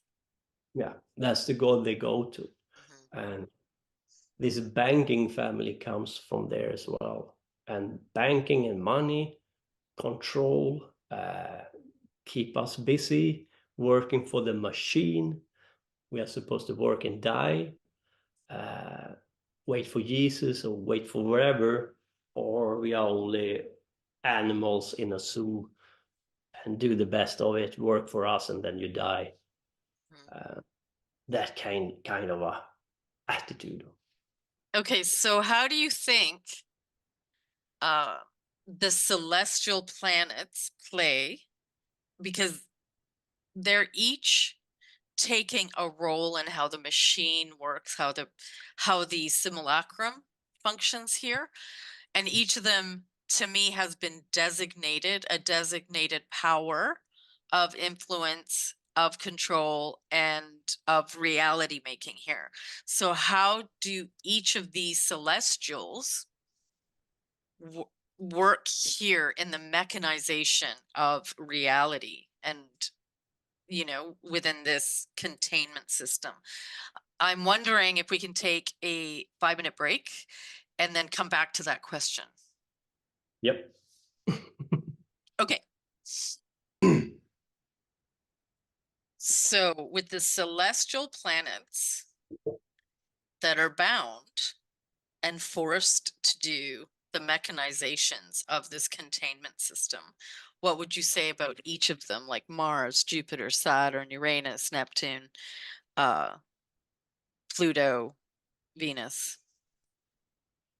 Yeah, I think in the Sumerian tradition, all of these planets attributed to one of the gods. Like Mars is attributed to Nergal, and it's the planet of war, of course. And we have some photos of Mars, and you have the face of Mars.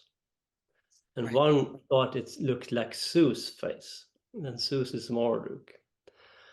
But should be Nergal, but it doesn't matter.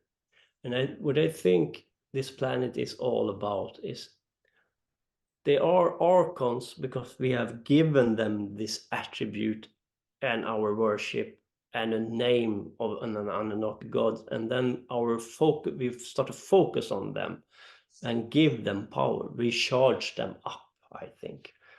So we really create the matrix prison with our own mind. This is a prison for our mind, right, in the movie Matrix, for the most part. Yeah, And I then agree. they add a layer of technology to this as well. So it's become a technology, mind manipulated prison for our mind with technology also. So it's both and. But you will find technology on the moon, you will find technology on Mars. And I think it's a war going on moon as we speak. And this war might be between the elite and another group over there. I don't know. But it is some kind of war going on there. Can be between machines, can be AI, who knows? But something is going on there for sure. What makes you say that? What makes you say that there's a, and I agree with you, by the way, that there's a war there, but what makes you think there's a war going on right now over there? Yeah, there is a person called Bruce C. Saul, and he has aimed what's your camera with attached Lens? lens, and he filmed it, and he have a huge frame rate, a high frame rate. Therefore, everything slows down because Right. this technology goes very fast. So when he higher up the frame rate, you can see that there are stuff all over the moon and also buildings. And this UFOs or whatever it is moving around on the moon. And he has also filmed some kind of war, smoke, crash landing UFOs or whatever it is. And he has a channel on YouTube called Bruce's Wall, and I highly recommend it because stuff are going on there, and you can't deny it anymore. And it seems to be like a fog around the moon that should keep our praying eyes to see what's really going on. But still, though, it start to break down, and with the technology, you start to see through all their lies. Love it. Wonderful.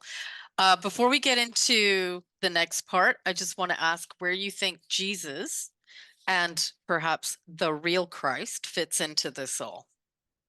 Yeah, we touched upon this the last time, Right. and I want to add a couple of things there. Um,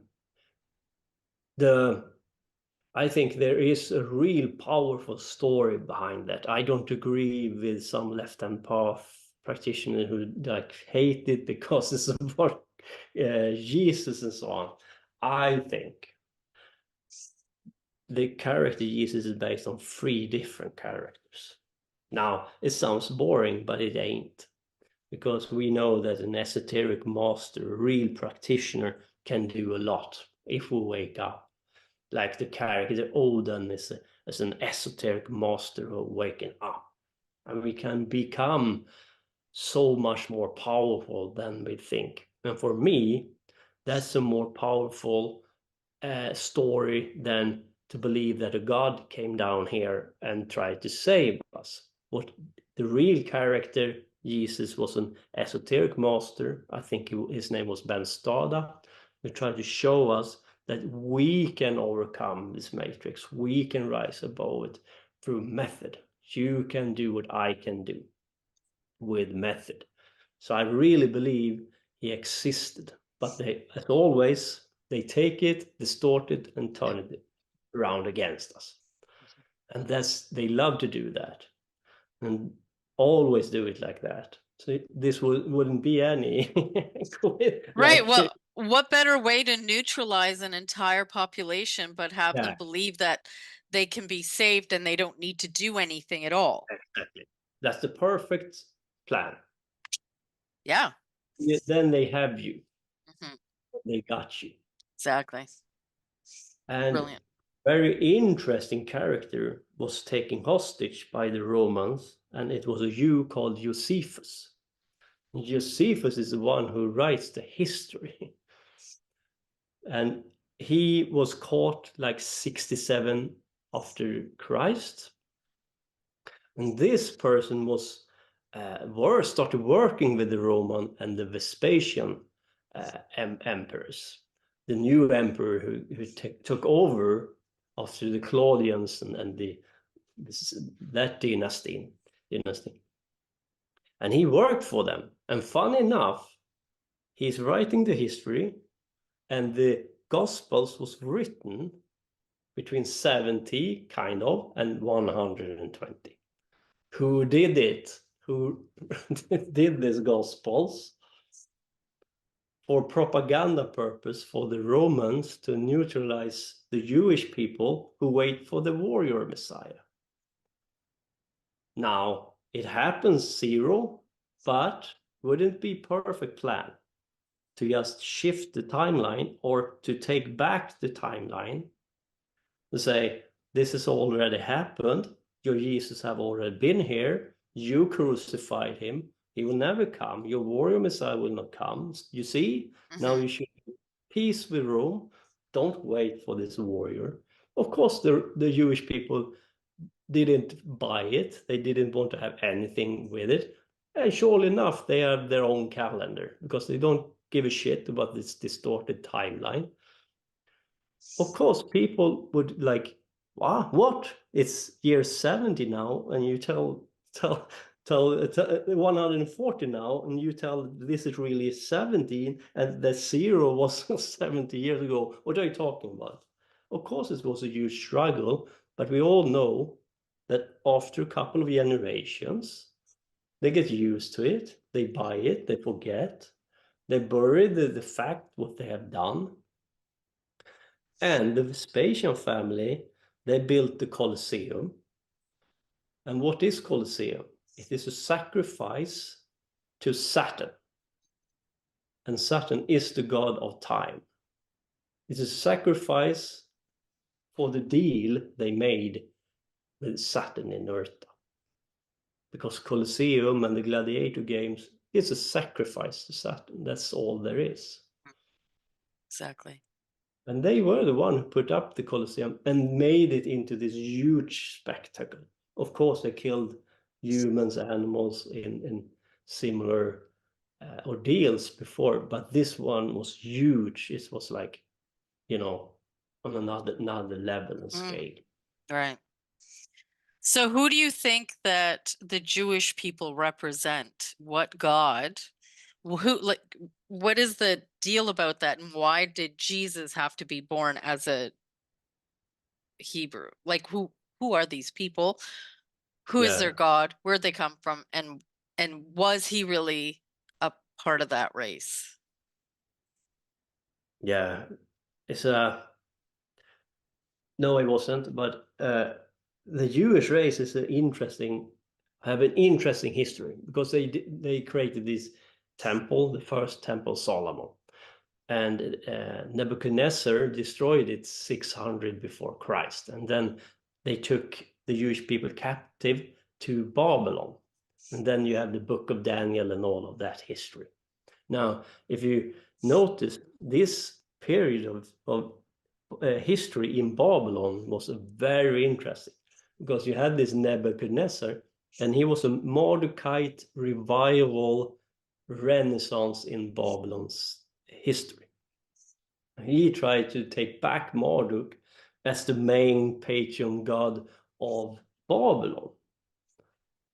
And exactly during this time, you have the Jewish people captive there as well. Why? What's going on here? Mm-hmm.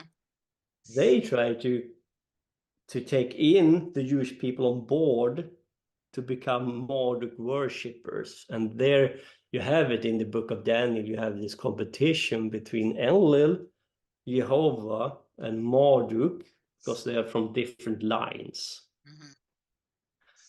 And in the end of their captivity, the Jewish people learned the art of banking through the Mordecai priest class, who who give Cyrus the Great money, because the Marduk priest class have been defrosted and have been taken away the power after Nebuchadnezzar's death. Now they worship Nana Sin, and this Cyrus the Great come, and he sends them cuneiform tablet and says that I am a humble servant of Marduk, and the Mardukite priest class like, yes, now we can get our power back. Who will they back up with their gold and pay for the army? Of course they will back up Cyrus the Great, pay for his army, pay for his everything he need for this war. And of course they open up the port, the gates of Babylon when he came. He didn't have to. It says in the Bible it was weak, and the structure was weak and all of that nonsense. No, the Marduk priest class let him in to get rid of the other priest class who have taken over after Nebuchadnezzar's death, because they wanted the power back, of course, under a Mardukite ruler. Because after Nebuchadnezzar, and Nebuchadnezzar's son took over, he was a worshipper of Nana Sin, Nana Sin, I would say. Saturn. So they have lost another Anunnaki god. Mm-hmm. Nana Sin was the moon. Oh, And so the Marduk priest god have lost their power after Nebuchadnezzar, and of course they wanted it back. mm-hmm. So of course they backed up Cyrus the Great with gold and money. And the Jewish people was there and learned this art. Mm-hmm. And then they wanted to recreate the Tower of Babylon, but they didn't succeed to create it in Sumer or in Persia. But they backed up the Jewish people and built the new Tower of Babel in Jerusalem, called the Second Temple of Solomon. And that temple was called Zerubbabel, and Zerubbabel means from Babylon, right? And that's the reason the Freemasons is so much. A lot of their esoteric lore is about this Second Temple of Solomon. And the Second Temple Solomon was destroyed 70 after death during this Jewish rebellion. And the Romans want to blame, of course, the Jewish people for it. And maybe they were part of the blame because they revolted. But they destroyed it, and now they want to recreate the third temple. And maybe that's the reason why it is war in Jerusalem right now, because they need someone to blame if they're going to destroy the mosque, or if they want to recreate the temple on another spot. But the goal is to create the third temple, the third Tower of Babylon, or the new Tower of Babel, or what do you want? Oh, get what I mean. So are the Jewish people in origin Saturnian? I was at least say, you see some of the Jewish people have this black Cube? Nephilim, yeah. And I would say they are at least Enlil, Dinurta worshippers. Okay. And Right. then you have a faction of them who are Kabbalists, and the Kabbalist is like, no, we want to go back to source, and they don't like worship any of the Anunnaki gods. So they are like fractured, Interesting. and not all Jewish people are like evil, but it's always, you have maybe 10% of them who came from Babylon, learn the art of banking, become this part of this scheme. Okay. Brilliant. Well, are we ready for the next part of the reveal? Yeah, the presentation. Wonderful.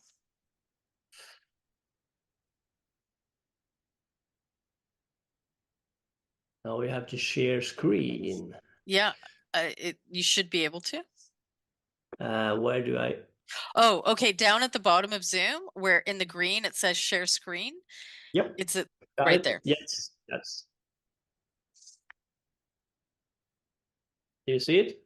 Yeah, I can see you're bringing it up. Perfect. Here we have it. Hope you Okay. can see it. It Yeah, looks great. thank you. And I hope it will take like 1 to 1.5 hours. And we will talk about some method in here, because I heard some of your viewers want to talk about method, and I think that's great, because that's how we, if we want to evolve, transform, we need method, and that's the most important part of this, of course.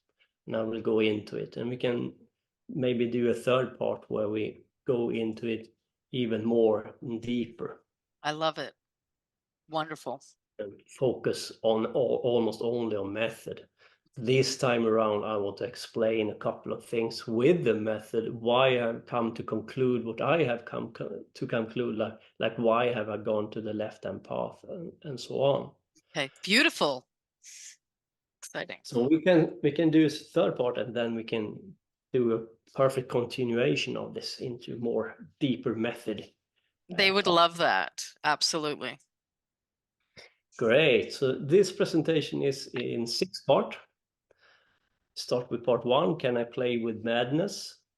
Part 2, electric sheep escapes the machine. Part 3, no strings attached. Part 4, Kundalini, the serpent power. Part 5, the blood of Kingu. And part 6, the sound of silence. Love it. So let's start. Your artwork is gorgeous, by the way. Thank you. Thank you, Lola. Yeah, I like to do it with some graphic good information and try to combine it. Yeah, we are born into light, and we have talked a little bit about this earlier on. And we come from the womb, from the dark, and the feminine energy is the oldest, that the light is birthed from darkness. So we come from the dark.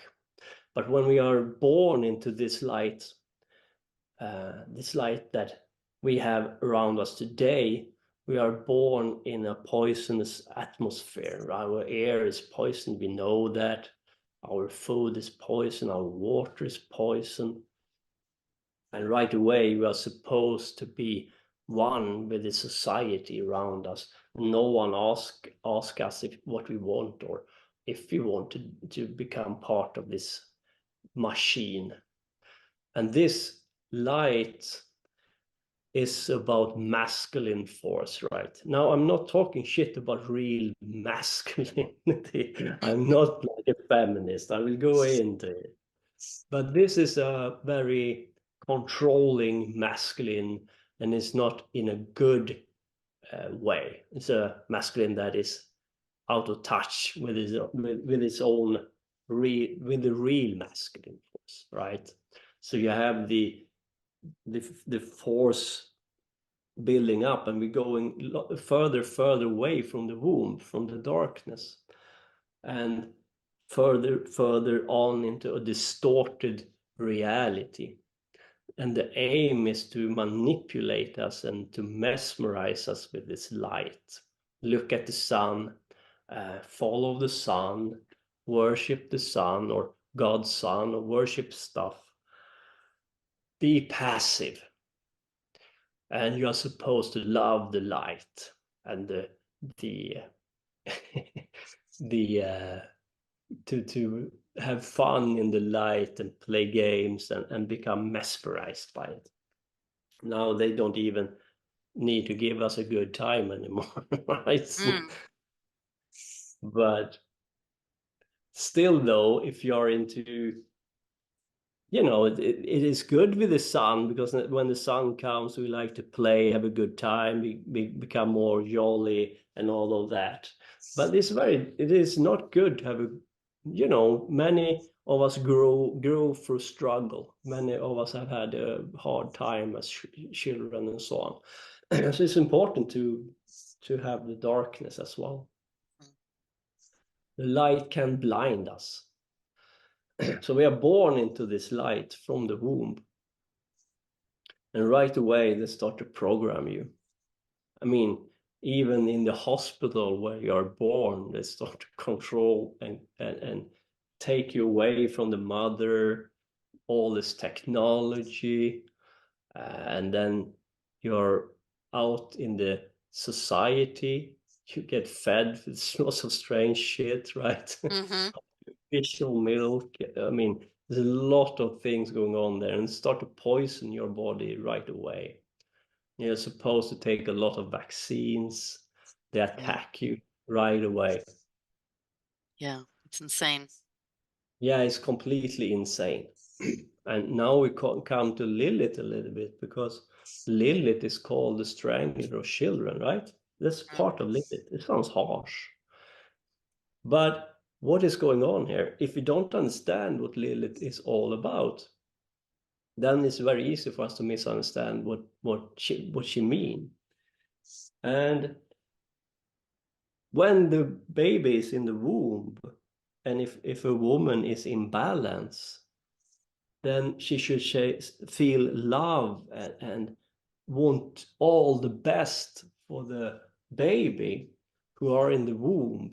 And this feelings is that energy, heartbeat and blood of the woman is programming the child. If the intention is good, let's say a mother wants the child to be able to do whatever he wants or she wants. And now I know, not like bad things, but that the child should follow her instinct or his instinct and become a spiritual child. If you have that in thought, you start to program the child with that energy pattern, right? But as soon as the child is born, all that is forgotten. Now the baby is out in the light.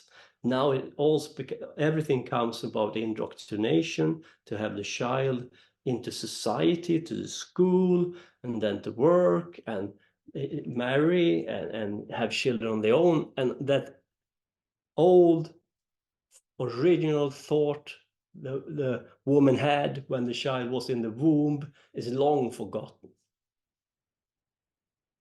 Now, Lilith wants to take you back to the womb, to the original thought that you were meant to become.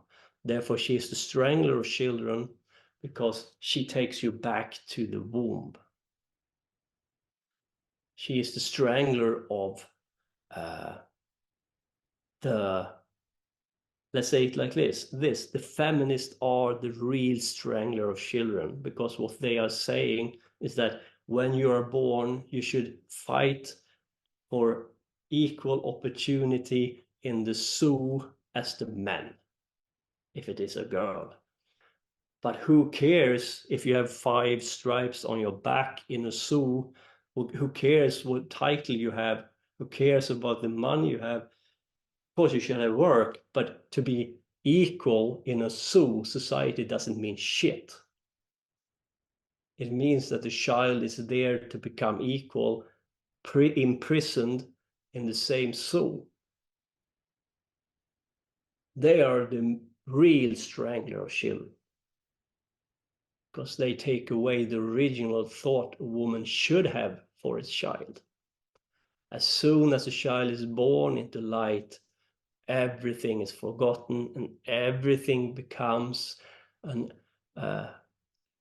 about become one with the distorted light outside of the womb. So the light itself begins instantly to be a corrupter. It's not Yeah. a true light.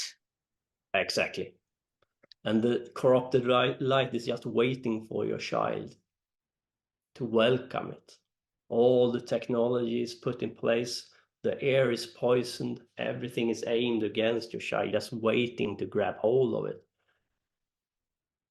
As soon as it arrives in the hospital, it starts, right? So what Lilith wants you to do is to take back your original thought you have abandoned when you strangled your children. I hope it makes sense. It makes sense because Lilith is all about destroying the entire hijacking reality and bringing you back to prime source materium. Exactly. So thank you, Lauda. So now you're born into the machine, into the distorted light. And everything is manipulated and turned against you. Everything is corrupt. And they're working hard to get you into an android kind of a hive mind hooked up to machine scenario.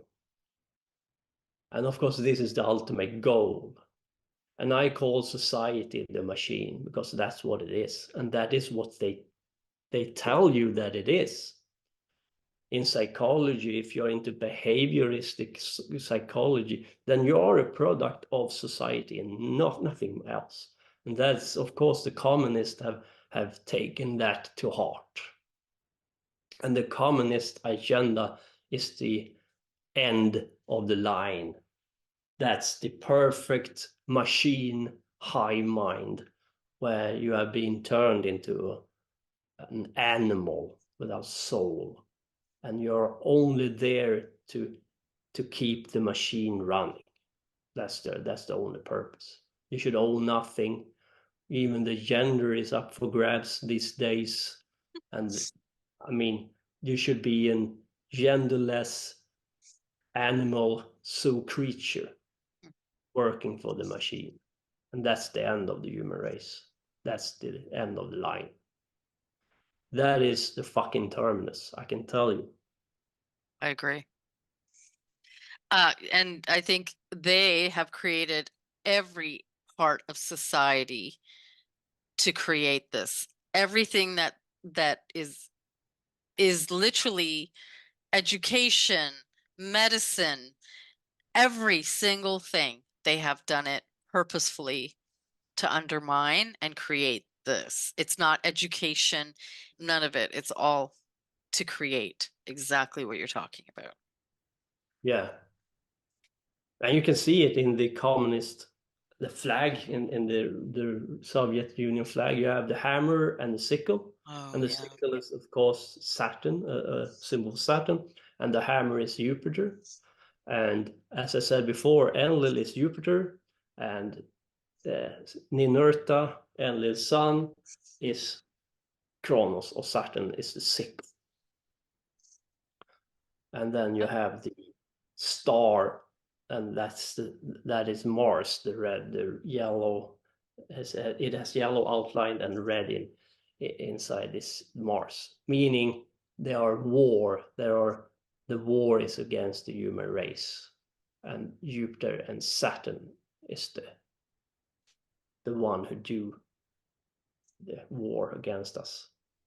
It's interesting how they always put it right in front of our face, but unless Yeah. you know how to interpret and read it, you won't think anything of it. No, it's very interesting. When you open your eyes and you start to work with yourself, you will see through their illusions, Mhm.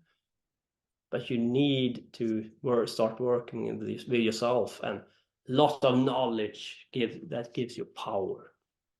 But knowledge of itself doesn't save you, but you should do both. Method is the most important part.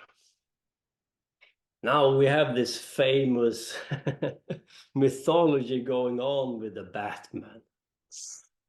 And Batman is to serve and to protect. He's the knight. He's the one who tried to save a corrupt society from falling.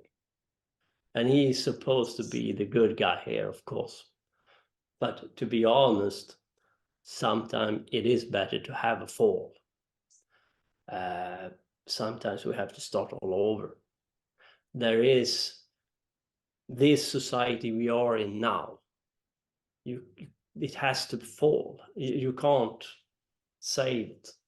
It's corrupt and rotten to the common core. It's completely rotten. Agree. Doesn't mean that we have to go berserk and kill each other, right? But you have to turn it your back. You cannot fix the machine. It's too late. It's a waste of time. And this Batman character wants to uphold the society from falling. Mhm. And he think he can save it. He know it is corrupt, but the aim is to save it. And he has to become, this is about Plato and the noble lie, of course, because he has to become a lie in the second movie. They have to save this corrupt society and give the blame on Batman instead of this lawyer Two-Face who is to blame for the killing, if I remember correctly. So it's a noble lie to uphold the illusion of society that is completely corrupt, but the mainstream man can't have the knowledge of how corrupt and rotten it is, right? So they have to lie in order for them to have this society going on, go further. But it's very dangerous to have it going on further, especially this society we are in now, because right now they are putting up technology that will take over if we don't allow it to go under, or if we don't turn it our back. Something has to happen. It is not to uphold society whatever with all means necessary to do it. Sometimes it's better to have it Look, changed. and so that to me is typical of how they invert everything and brainwash Yeah, people into believing this is good. This is, yeah, you know, yeah. exactly. Because we are supposed to like Batman and look up to him as a Mhm. hero. The Right. Dark Knight, yeah, but still a hero, right? Hmm. But he ain't. He serves the elite, so to speak. Hmm. Exactly. Really, Yeah. by hold the society to allow it to continue on. And the villain is in this drama is of course Ras Al Ghul, and he is in this secret society, right? But Ras Al Ghul want to destroy and to recreate, and of course he's the villain. And I'm not saying that he is a hero either, because I wouldn't aim at destroy. I will just turn my back against this. If the human race was just turn their back against this society, it will fall. But because they can't, or they are manipulated to allow it to continue on, like the farmers in Europe, they are protesting against this elite who want to destroy their farms and throwing shit at buildings and so on. But they still tell the elite, we want to be a part of the zoo, please, but we want to have better outcome in it, but they still want to belong and they fight for it with everything they have, when we should just withdraw. Right. Enough. No. This reminds me of Thanos Yeah. from the Marvel superheroes, and in the story, Thanos is the villain, the evil one who destroys the universe. Yeah. And Exactly. the other superheroes are the ones that are protecting everybody, and they try to destroy Thanos so he doesn't destroy the universe to protect everybody. And again, that's the same kind of inversion. Yeah, it is. And what they are saying, that you have to choose side between good and evil. You don't have a third option to withdraw. You have to fight. You have to be involved. You cannot just back off. That's the only option that you can't. But that's the only option we should do. Yeah, because that's the illusion. The illusion is that, again, they're playing us against ourselves by saying you can only choose a side, good or evil. Yeah. But really, the truth is in becoming neutral and not engaging in the setup that is purposefully the black and white squares that they show you all the time. Exactly. Yeah. And yeah, they're just manipulating us to choose side. You can't just back off. Mm-hmm. And of course, that is exactly what we should do. Great. Withdraw into our temple and our womb and transform ourselves. And just don't waste energy on this social machine. Yeah. They take our energy, and the farmers doing their bidding, nothing will happen. They will just allow the farmers to destroy whatever, and nothing will come out of it. Mm-hmm. Right. So this is an example of somebody who is a destroyer and deemed as evil. Yeah. Mm-hmm. And I agree that he is evil in that his approach to do it. You can destroy the society just withdraw from it. Like, Yeah, then it will fall apart. They exactly. need us still. Yeah. You don't have to use violence and force. Mm-hmm. So in a way, he's evil, but Batman is equally evil, I think, because Exactly. Batman is saving a corrupt society and working to save it. Yeah, wasting his energy and time to save it. And this Ras Al Ghul is, of course, the fixed star Algol. And Ras Al Ghul is the Arabic name for the fixed star Algol. And Algol is Medusa's head.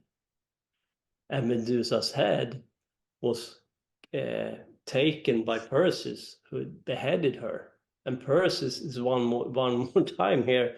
We see a male light sky god hero defeating the feminine dark ancient gods. Mm-hmm. Yeah, he's the false light. Yeah, he's about, of course, order, but out of order, they will start to control us because order becomes out of control. They become corrupt. I don't trust these gods at all. I agree. And, the story of Medusa I find very interesting because, again, it's another complete inversion, distortion of even what and who she is and what she represents. Exactly. Hmm. And we'll go into it a little bit here because Great. you have the the eye of the Gorgon, and the head of the ogre, and that's Algol is the fixed star in the head of Medusa. So you find Algol within the head of this star constellation. So Perseus is above her and cuts her head. And the left eye of the head of Algol, you can call it, is head of Lilith, the eye of Lilith, right? So Lilith is part of this dark feminine archetype, right? Chaos, they have to behead or having control in order for you not to go there. Mhm. Because if you go there, you start to create chaos and you start to question this masculine sky gods, the light. So Lilith is also attributed with Medusa and Algol and Ras Al Ghul, as in Batman. To keep this darkness at bay is what they are talking about here. Mhm. To allow society to linger on, even though it's corrupt and rotten. Mhm. Because it has to go on. It has to continue. And you're a villain if you don't want it to continue and expand. Until you're, of course, just an android, high mind connected to the machine. And then it's too late, of course.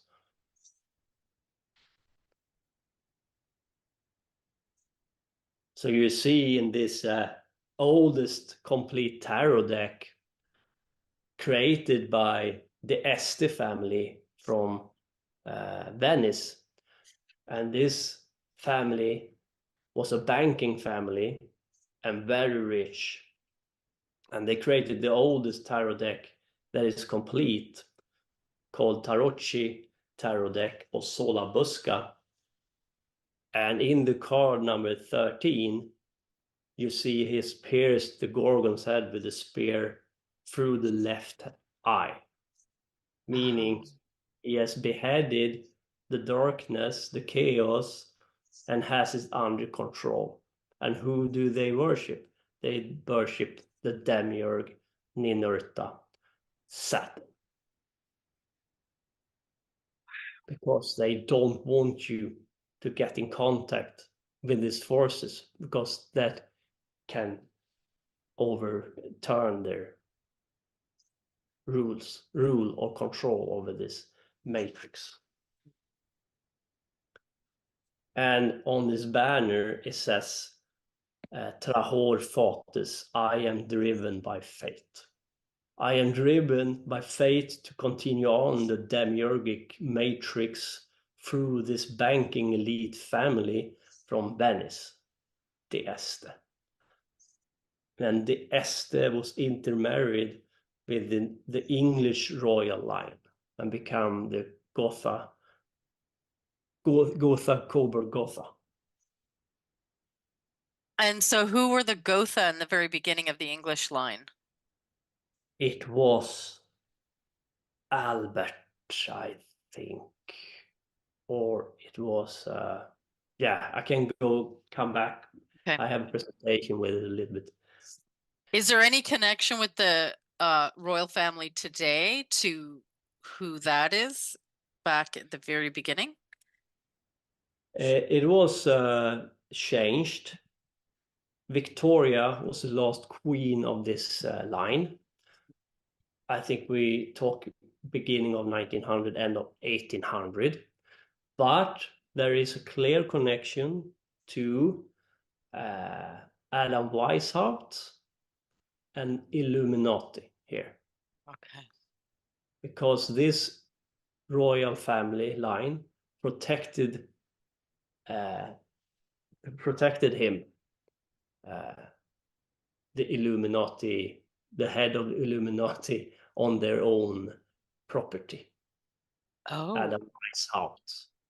So Adam Weishaupt came in contact with the Este and this elite family's knowledge about the demiurge and these forces who want to hold back the dark feminine archetype in order to control through banking, money, esoteric knowledge. Well, banking money, currency, is making us currency because it's basically rendering us as a currency. Yeah. Mm-hmm. Yes. I see the star there in the card as well. Yeah. That is Algol, the demon star. Okay. And of course, as always, this star, they used the star and the force of Algol for baneful magic, meaning that they take and distort and turn it against us. If you remember the Greek mythology, Perseus takes the head of Medusa and turn his opponents to stone by this head, meaning they control these forces and use the forces against us. And this is a theme that come up over and over again, the same with Prometheus. Prometheus. Exactly. Why did they come up with this deck? I mean, to me, this is revealing a lot of their secrets. Yeah, the deck was they found the deck 2009, so it was in its complete form. So they didn't want to share it with us. Ah. So it was like gone from the public eye, and a man called Peter Mark Adams started to decode the deck, and then a friend of mine called Steven and I have decoded the deck further. Wow. So we can have a session with the deck only if you want to. This is a very interesting deck. And if you start to understand what they are saying, then the message is this. There's a banking elite family from Venice, and they want to control the public because they start to see chaos start to spread.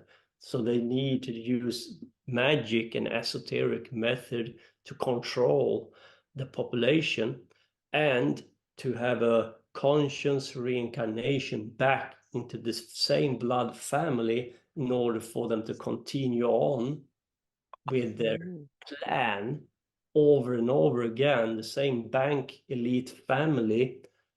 Now they can have goals that are hundreds of years ahead because they will always end up in the same family. Oh, that's profoundly interesting. And I'd love for us to do one also just on the cards, on the decodes. Yeah, it's very interesting.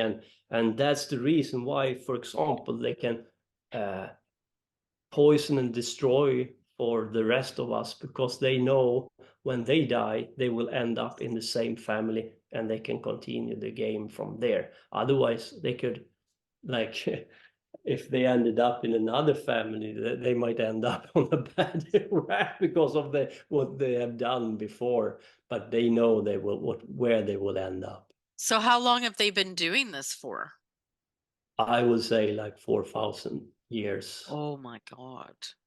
So their plan is a huge plan stretching over generations, and that's the reason why it seems like that's the reason why they want this power and money under the same blood and intermarry, because it's easy to have a conscious reincarnation back to the same blood family.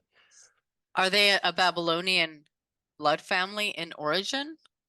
Yeah, I would say it comes from Babylon and Sumer from the beginning. Yes. Okay. So Do we know who they are back then? Can we tell? there are we can trace them back from where they came from. What they are saying is that they came from Babylon, ended up in Rome, and from Rome they ended up in Venice, and from Venice they ended up in Netherlands for a short moment of time, and then England. And are we able to know who they were back in Babylon, Sumeria, like in terms of a family name, or is there any information about that? Not so far, but we know some Roman elite families who were very high up, Right. who belong to this Okay. bloodline.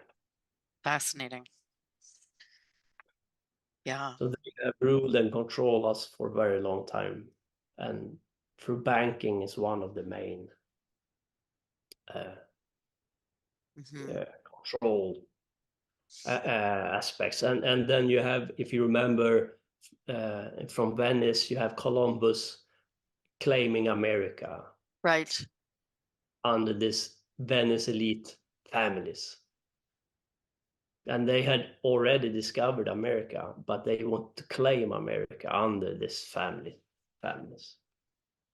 And why Columbus?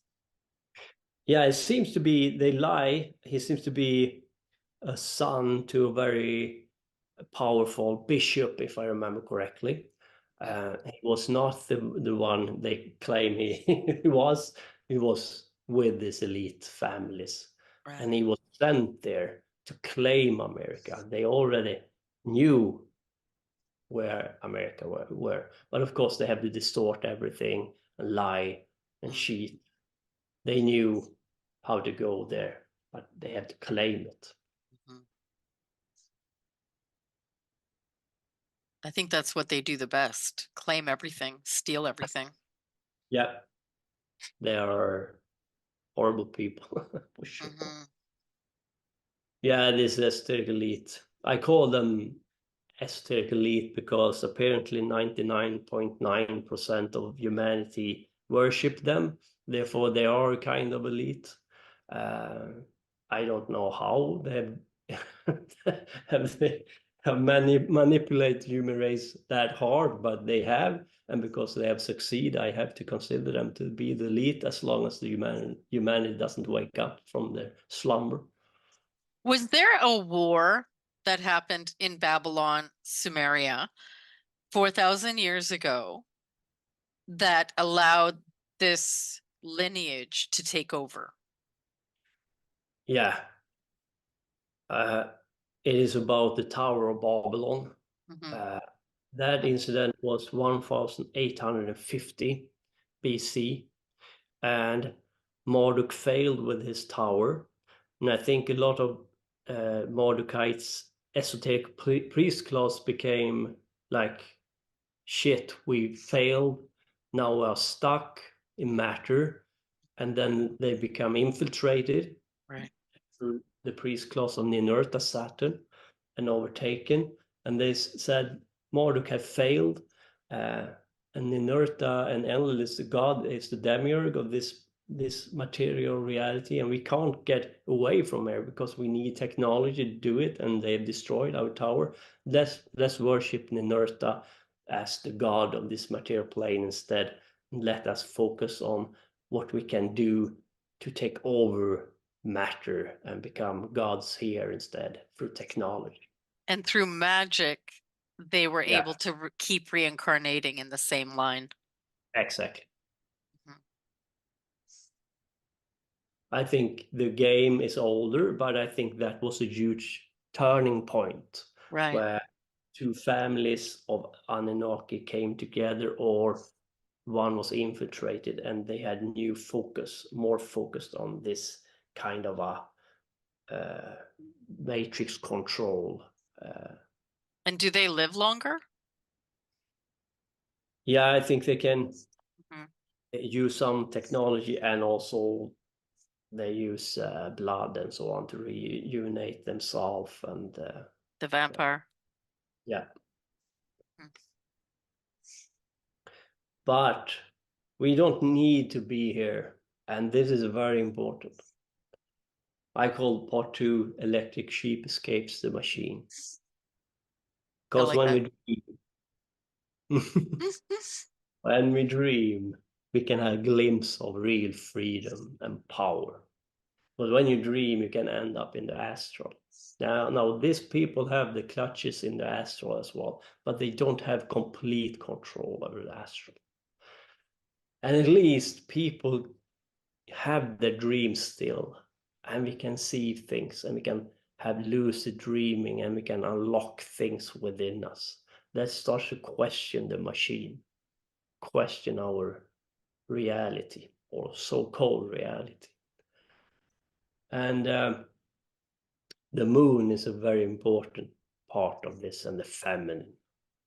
It's the darkness when the sun has dawned, and the moon is the ruling body. And we also go down, and during this period of the day, you should do your ritual and temple work. I think it works best when your brain goes down into this moody Mm-hmm. So this is the time when you should enter your temple and do ritual, I think. Makes And when sense. you go to sleep after a ritual, it is during those hours Lilith comes and visits you, because she is attributed to the moon, and she usually comes to you when you dream and show herself in a very powerful way. If you want to escape the machine, you should go to the darkness, or go back to the dark. Exit light and enter night. And the darkness within you is where you will find your answers, not in the light. I have a question. Hmm. Many experiences that happen to many people in the dark have a lot to do with demons, demonic attacks, all these forces that come in, and it just so happens that it's strongest in the dark. Yeah. Yeah. This is a very good question, Lauda. And I have a lot of people contacting me and tell me about attacks and so on. Sometimes it's just a misunderstanding.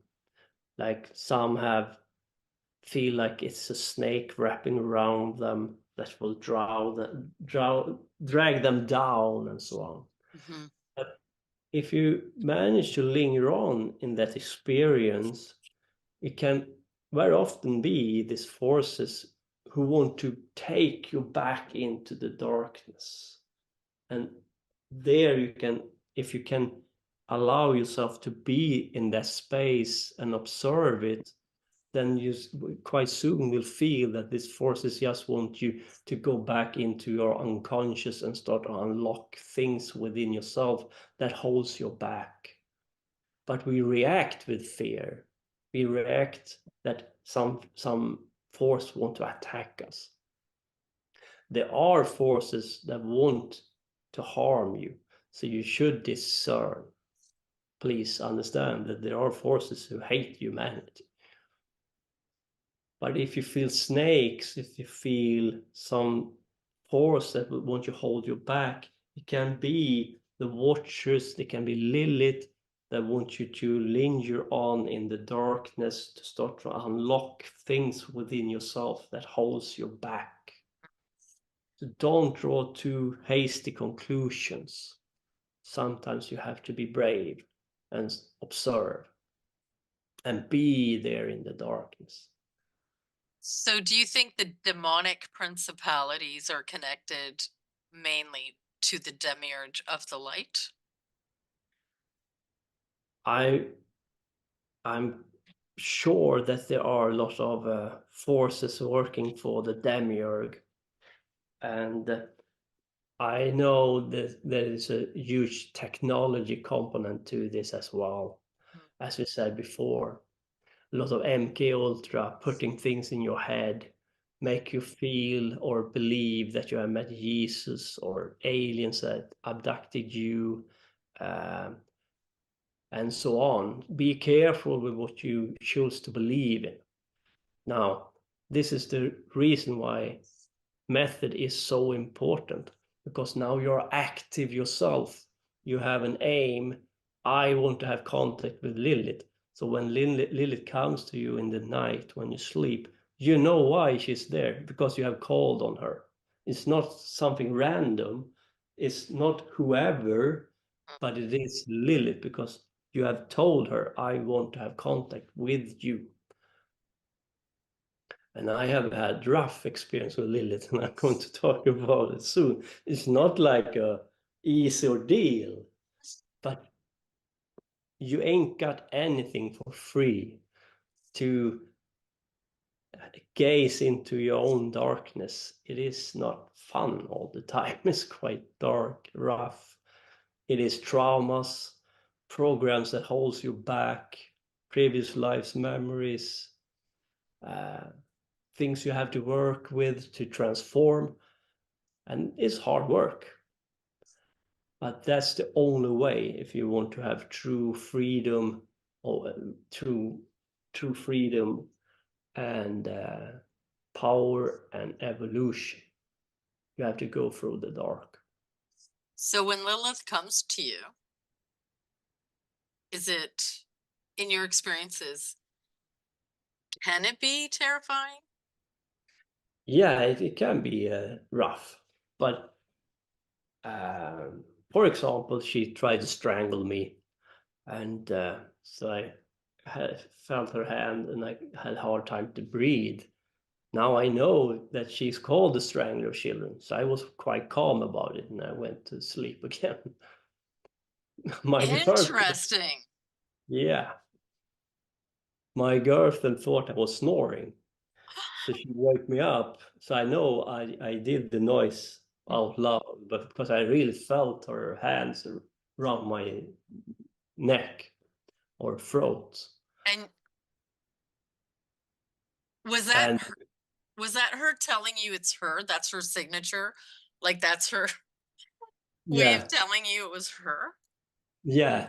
What is going on here is that she claimed you as her own child. Now you're a child of darkness. Now you're Lilith's children, and you have a throat chakra that is about speech, communication, and the throat chakra is above the heart chakra.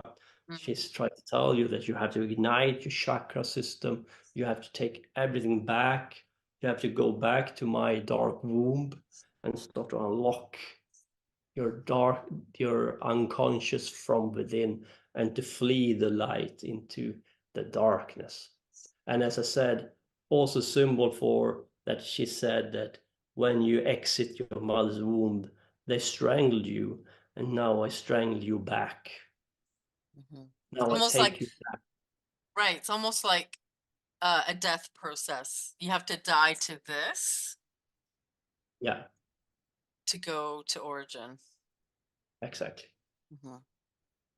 You have to die and see through the illusion, and that person who see through the illusion has to die, because now everything is in the open again, and you enter a dark place to begin with, because now nothing makes sense to you anymore. You have to rediscover yourself. Right. And the best way to do it is to go back to the womb, to the darkness, to the feminine again, before the light get hold of you, before the light started to manipulate you into this false light society. Brilliant.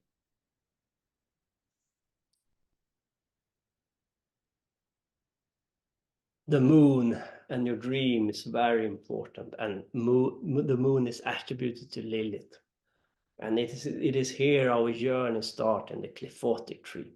So first you have to prepare yourself, but when you do start with the Cliffotic tree, you should or you should start to work with Lilith and the moon and the unconscious part of yourself. You have to unlock your own darkness to bring it to the surface in order for you to see it, and when you see it, you can start to transform it.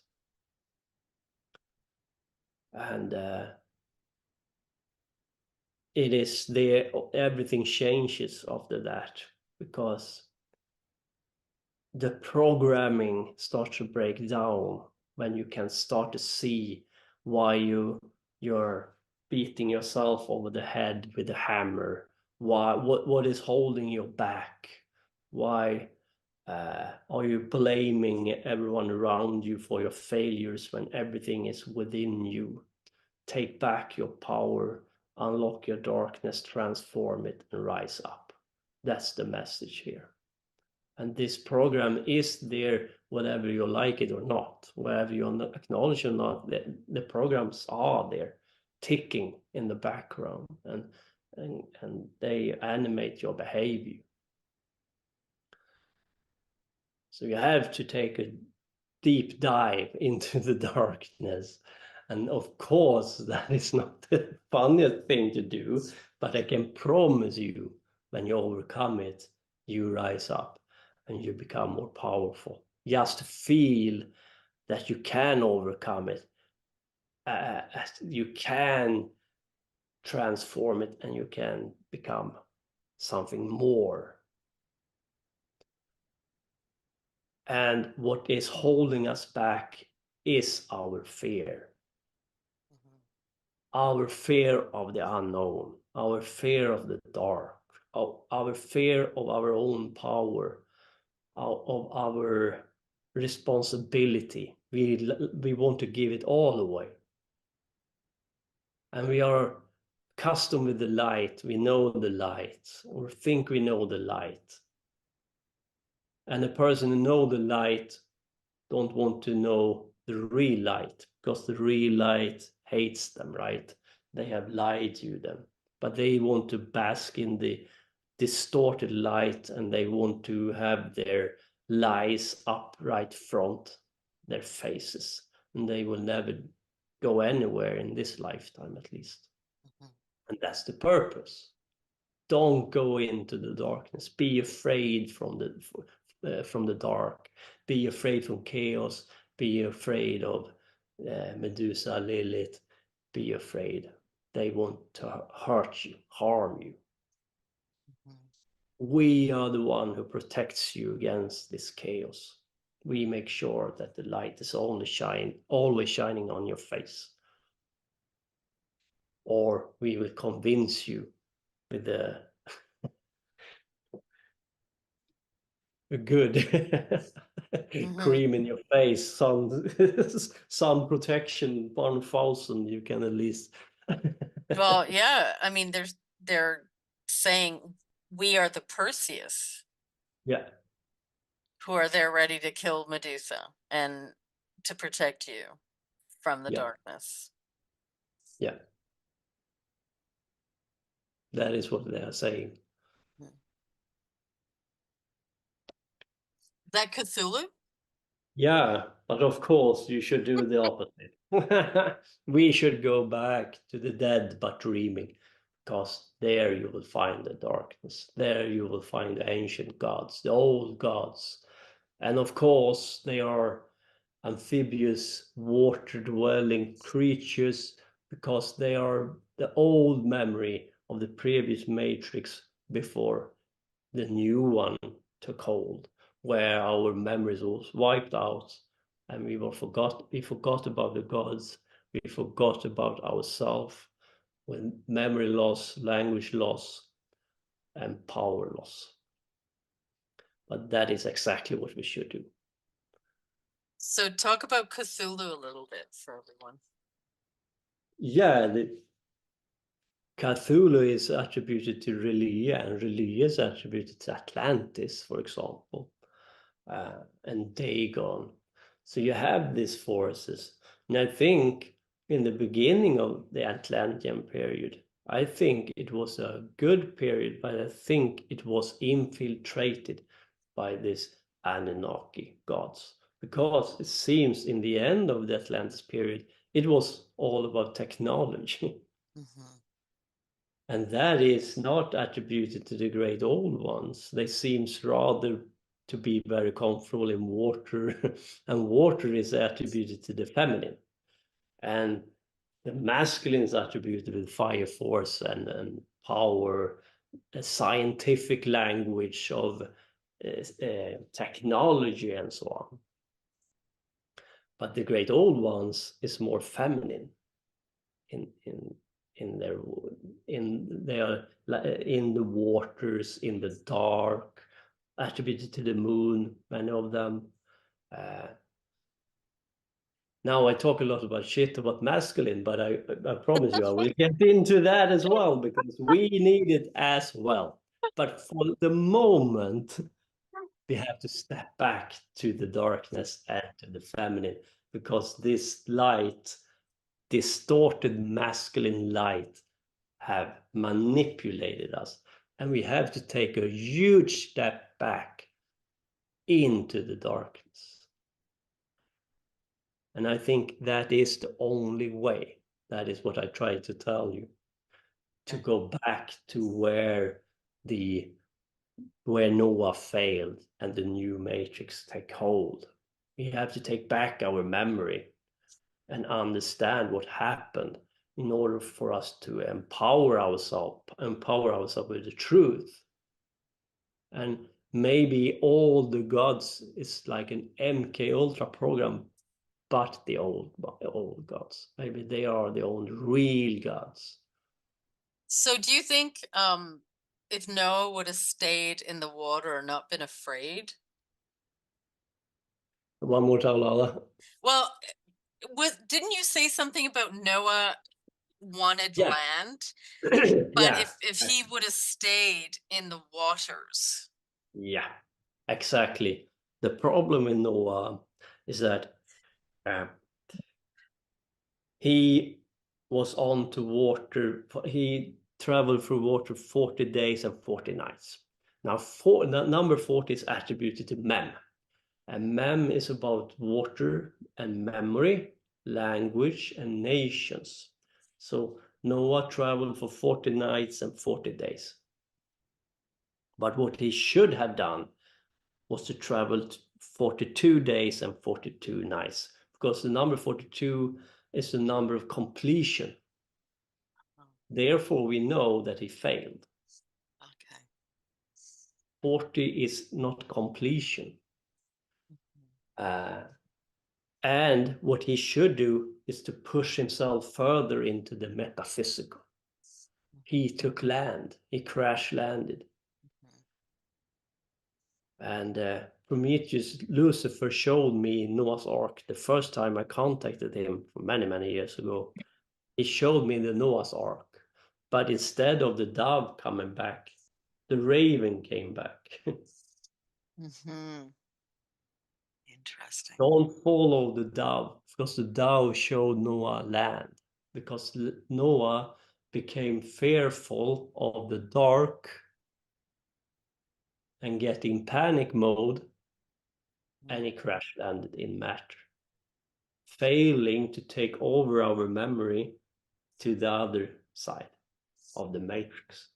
And that means loss of memory, loss of language, loss of nations. And we had to start all over again. Is that why Odin is represented by ravens? Yeah. Odin is a very interesting character. He is an esoteric master, sacrificing one eye in Mimas, the Mimir in the well, and it is water. It is about memory. It is about knowledge. He sacrificed his eye to have memory of the previous matrix who was shut down through the wall. He wanted to pierce the veil to have knowledge of previous matrix who are gone from our memory because they are lost. Okay. He wanted to take it all back, to be all knowing, all seeing, all piercing through the veils. A kind of a boatman who can travel between the matrix water. In the Bible, it states that it is water within water, meaning it is matrix in the matrix. and they are dead but dreaming, but they are still dreaming, meaning that you can contact the old gods. They are not all gone. They cannot shut you down completely. You will always be able to take contact with the old gods, because in your blood is the blood of Kingu, and Kingu is Belial. And when Marduk defeated Tiamat and Kingu, he fashioned the human race with the blood of Kingu. It's of course a symbol, a metaphor, that they can't take away our connection through blood with the ancient gods. You can always get in contact with these forces, but they can manipulate you to tell you that these forces are evil, bad, and you shouldn't take contact with them. And they are long gone, and it's all myth. There's nothing true in it. Of course. But they are there waiting for you. And you take a step towards them if you go in, if you use the moon and the womb and the darkness, because they are waiting for you there. In the long forgotten, in the old matrix. And you have a higher self you can get in contact with, a more real you. And you become more godlike, the God within you. We call that part of the daimon. That's the higher self. The higher self haven't been distorted by the light. If you get in contact with that, you have more clear understanding of who you are when you are not manipulated by the light. It's like the unborn child in the womb still. And you can get in contact with that. Now you start to take back your power, of course. And you can do this through method. And I will talk about it. Now you start to escape the machine they prepared for you. When you start to work on yourself, that's how you overcome it. You cannot be passive. You have to be active, and you need a method. It's like going to the gym and train your body, but it's this time around you train your spirit or your soul, or whatever you want to call it. The bound soul part of us. Yeah. Exactly.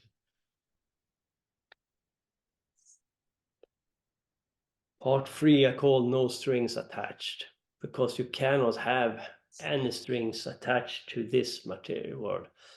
Now, you have your body, and your body is part of the matrix. But your soul, your spark ain't. And that's the real you. But if they can convince you that you are your body, then they have you. And of course, that's the atheistic, materialistic control system, right? You are your body. Period. Then they have you. You're gone. It's as effective as religion. It's the same. But you ain't your body. You are your soul. I call it the light, because sometimes the soul is a little bit abused and so on. But it's the same. Meaning, when your body breaks down, you will go back and return again. But in this life, you shouldn't have your mind shouldn't be attached to the machine. Meaning, if your mind is wondering about how much money you should earn, what kind of title you want to show your neighbor that you have been a success in the machine, now you are a doctor, a lawyer, nonsense like that, it will always take more time from you than you have. All that will just get you into this machine. When you start to try to please the machine or please your ego through money, titles, and that you're an important person in the zoo doesn't matter. What matters is that you work with yourself through a method. Go back, withdraw.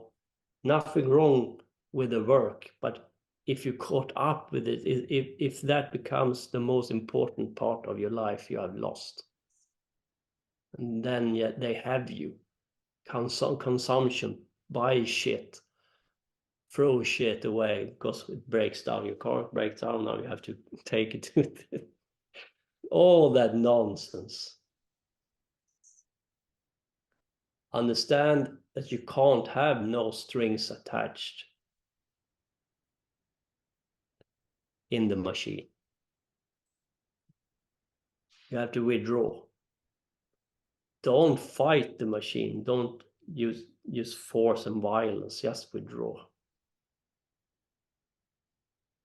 You have more important things to do. You will go back to the womb, to the dark womb again. When you left, something happened with you. You became programmed.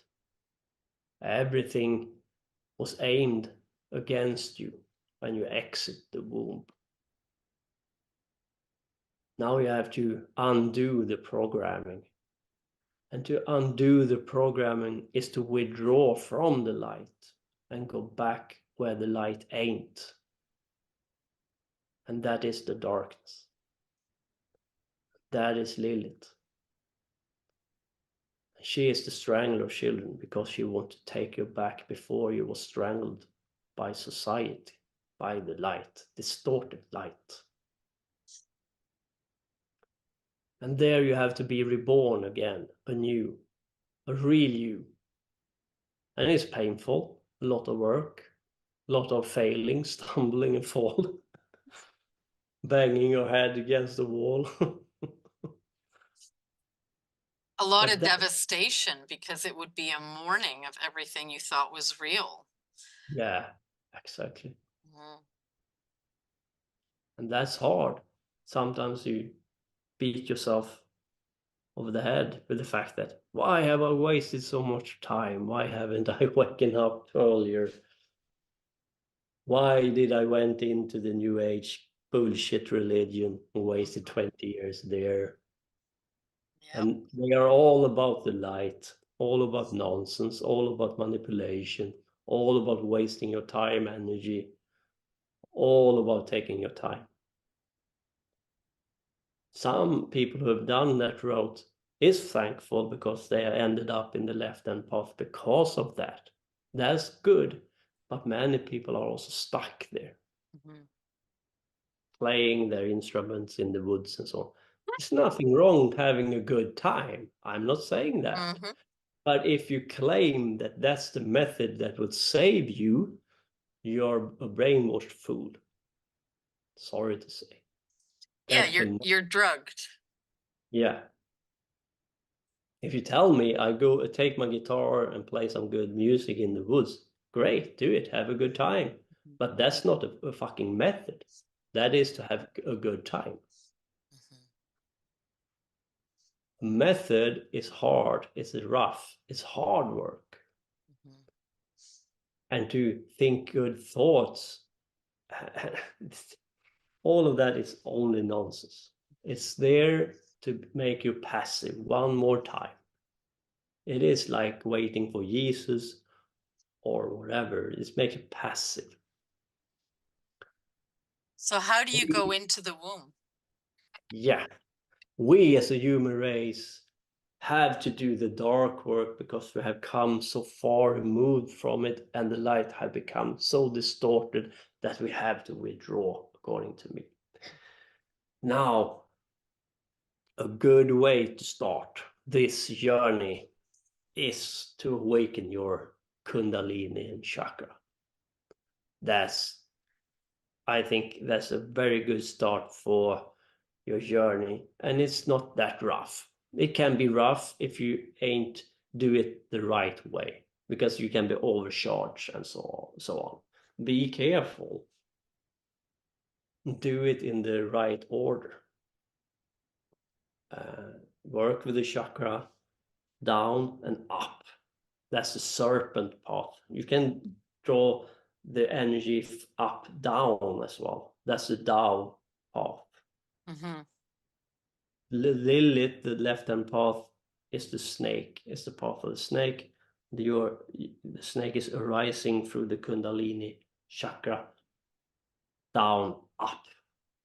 So you ignite them one at a time, and you How do you do that? You start with the base. Start with the base, and then you work yourself up to the crown chakra. Right? So, but what do you do? Exercises? How do you? Yeah, exercises Mm-hmm. and a lot of mantras, resonation, resonate the words, visualization, and we can go through it next time. We can make it very detailed if you want to. Would love it. Because this is very important in this age, particularly this age, where a lot of people have their chakra system shut down. And it shows people have a hard time focusing, the cognitive ability is lacking, a lot of mental disorders, health disorders, a lot of that. It's not only because of the chakra, but that's the part of the problem, that people have a very shut down chakra system. But the work with the chakra is not that hard. It is more about withdraw to your temple, shut out the mundane world, and go into this dark space, this meditative state. And what you are doing is visualization skill. You need some visualization skills, and you need to be able to have some mantras going on. Vibration is important.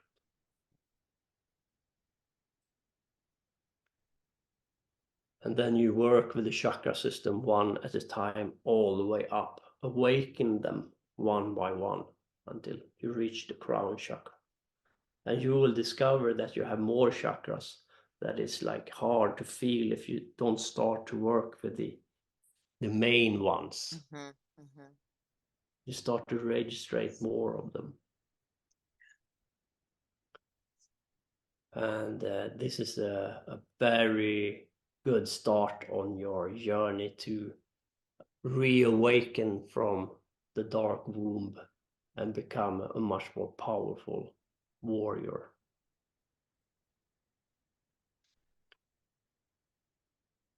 One of these chakras is called Sunyata, and Sunyata is a star chakra, and that opens up the bridge to the metaphysical, meaning that your eyes can pierce further into the metaphysical.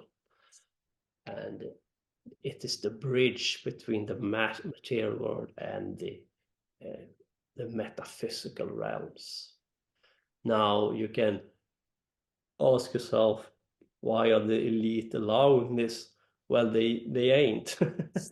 The problem is that when they gave us internet, and then when the Industrial Revolution occurred, then they need to educate you, because you need some reading skills if you was going to work in the factories, because they don't go here, it's a dangerous machine over there, but go here instead, because you can't educate a lot of workers with some demanding work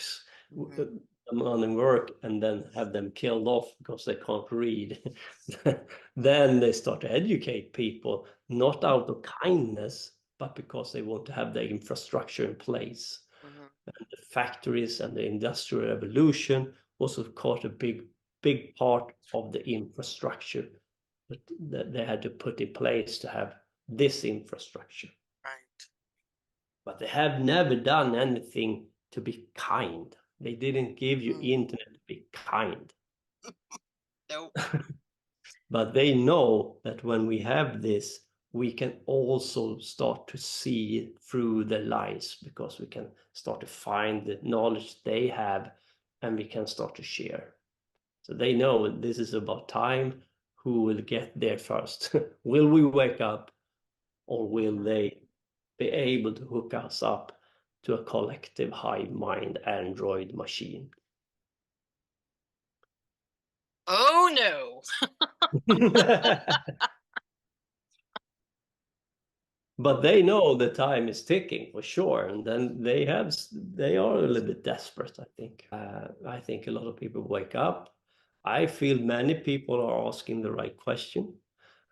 They really see through the lies, and they ask me about the darkness, left them path. They seems to be lesser afraid, and fear is a big thing that holding us back. If you can overcome your fear, you have come a long way. Well, and that's why they use fear the most. Yeah. Absolutely. And yeah, I think it's all backfiring on them. Yeah. Yeah. We live in a very interesting time for sure. And as you said, Lauda, you will always come to this feeling of the dark night of the soul, where you feel a loss. Who am I? And what's going on? Illusion is shattered. You are bewildered.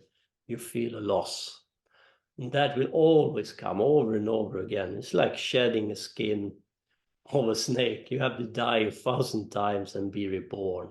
And every time you will be born anew, a better version, a more real version of you.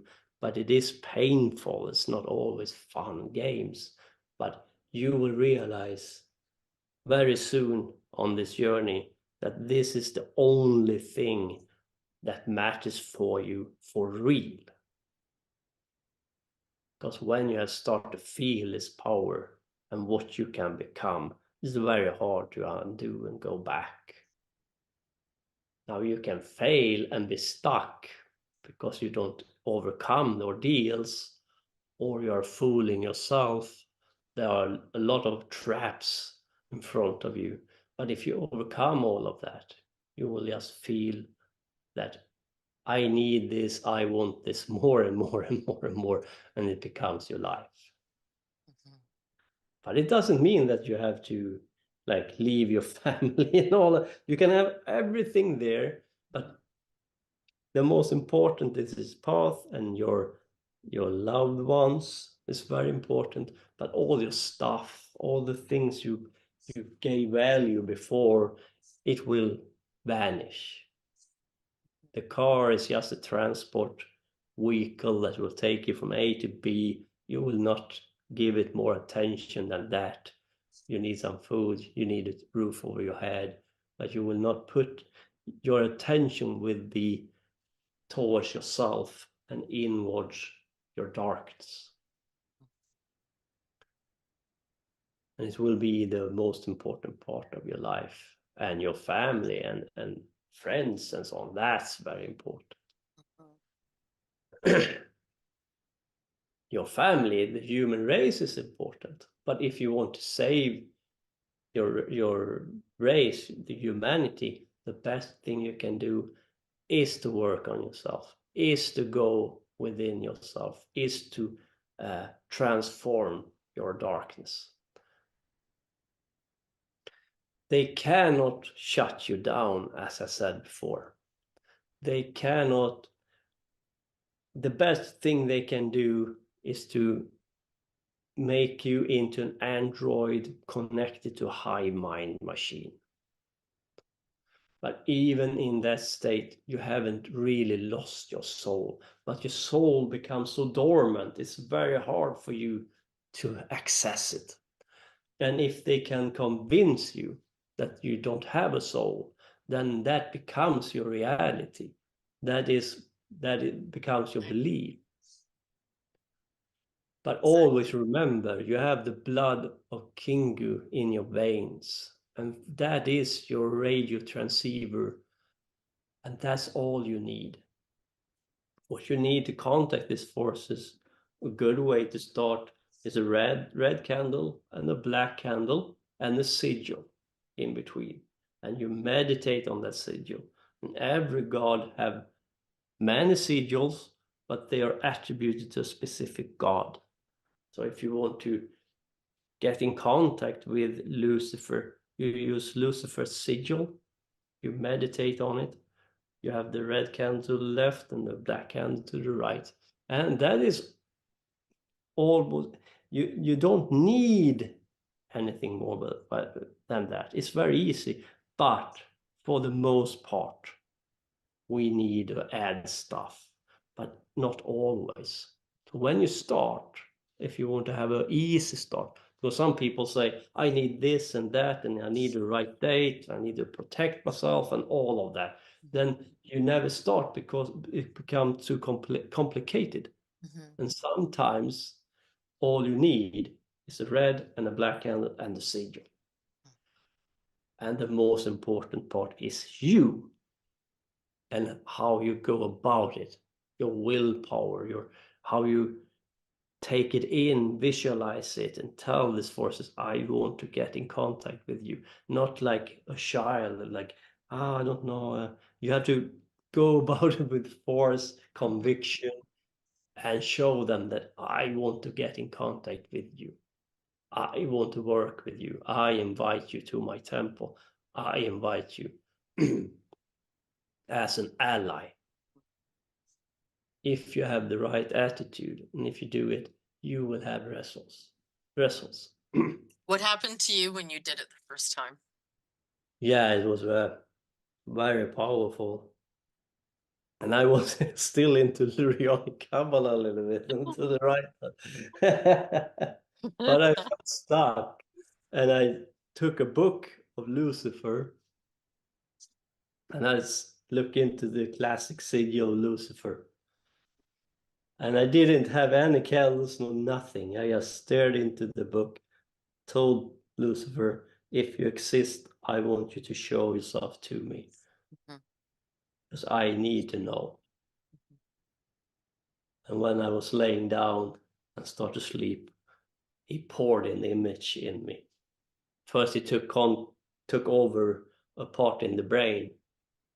It felt like a wire was put over my head, going from ear to ear. Oh. And then it poured in image into my head.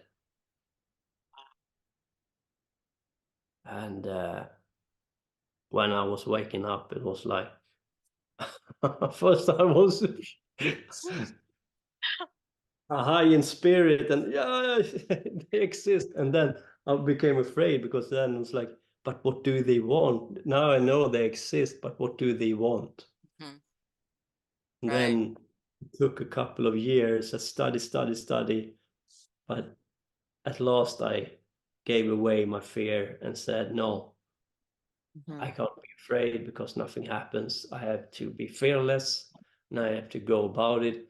And I have to believe that they have distorted everything and what they deem to be evil are the good and what is good is the evil. So I just threw it around because I saw that that's how they did it. And I thought I took out the fear and just went about it. Incredible. And I'm very happy for it because when you start to discover the lies and work with these forces, you know, they become friends of you more like, you know, they have personalities and it's very, very interesting. I feel I have very powerful allies and they are there with me. So you have the blood of Kingu in your veins and they don't like it. Don't ever allow them to take that away from you. Don't ever allow them to take a spark. If you have it intact in you, you can overcome them. You can become much more powerful than they can. What they can do with technology, you can do with spirit. And they know it. And that's the reason why they try to convince you about these things we have talked about. To convince you never to start. To convince you to be passive. To convince you to be afraid.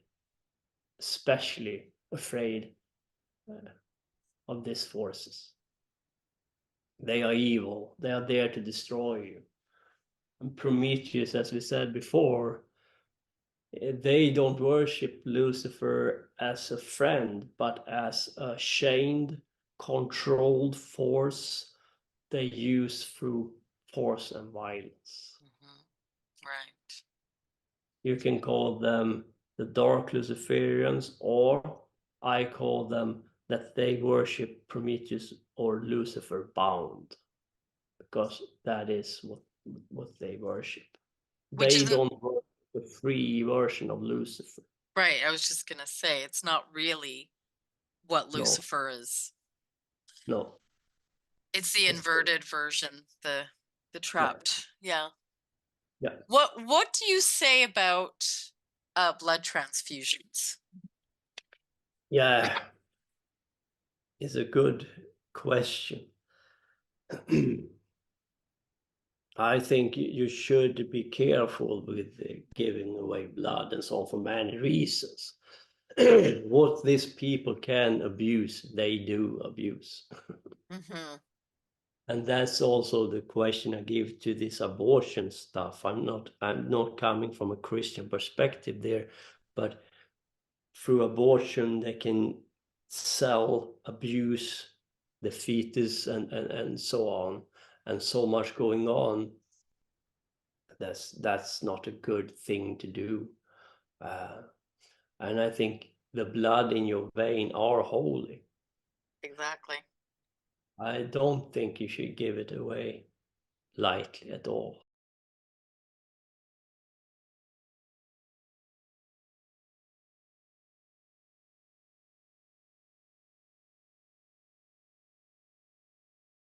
Is a part of their magic. It's a part of what they're utilizing to hijack you further. I agree. What they can abuse, they will abuse. So don't give away anything to this corrupts society. There is nothing holy in this society anymore. Great. And the people who are manipulated and hooked to the machine society, they will never wake up. So most of them will never wake up. What you can do is to work with yourself. And if you have awakened, and if you understand what I try to tell you here, you have come a long way. Only to consider to go to the dark and into the darkness of yourself, that's a huge step. And to lose your fear is a huge step. But I think we have gone so far away from the womb that the only way is to go back. We have been distorted, manipulated for thousands of years. And I think the only way to do it is to withdraw where the light ain't. Yeah, I agree.